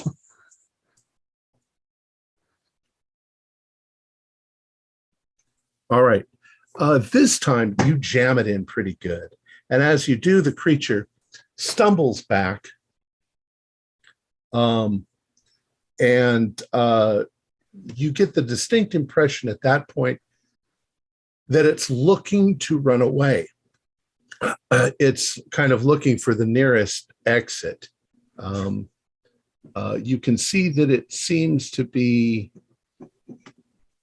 physically damaged, and that stake you've got there that you jammed into it, yeah, it's got to be pointing right at its heart or very close to yeah. it.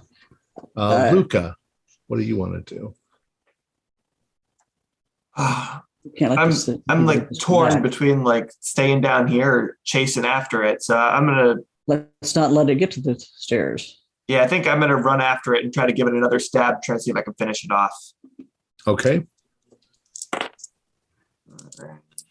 Fighting brawl. 53. I'm gonna spend 4 luck to make that a regular. Okay. What you do is this. I got a 96. So as the thing is sort of stumbling and trying to get towards the stairs, and you jump in with your stick, spectacularly, you bring the stick down and jam your stick right into the back of her stick and push her stick in another 4 inches. And when you do, the creature screams, and all of your ears, you plug your ears, and it's like the stick bursts into flame, and the flame quickly ripples over this creature's body, and there's nothing there. It's like it's completely destroyed. It's atomized. And everything suddenly becomes quiet, except for John screaming and trying to, his literally is pulled off his fingernails from trying to dig through the cement. wall. Oh, mm. You guys can all do. Well, actually, I think at this point you can do. We can go over the end of it.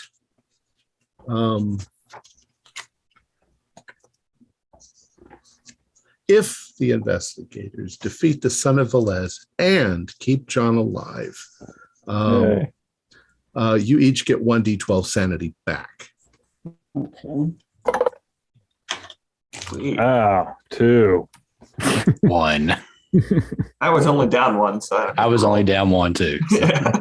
I was down, let's see, 2. Cool as a cucumber. Just another day. Yeah. Got all sandbag. I'm all back. Yay. We'll assume that you also turned John in for the murder of Valerie. And he ends up in a nut He's still house. gibbering. Yeah. And that's the end of our story. So, Thank God for luck this time. so you guys pretty much figured everything out. John had gone to Russia. He had picked up the amulet, not knowing what it was. He had a little bit of Russian paper with him that kind of explained what it was, but he couldn't read Russian. Maybe things would have been different if he had, but obviously his wife saw the trinket and appropriated it.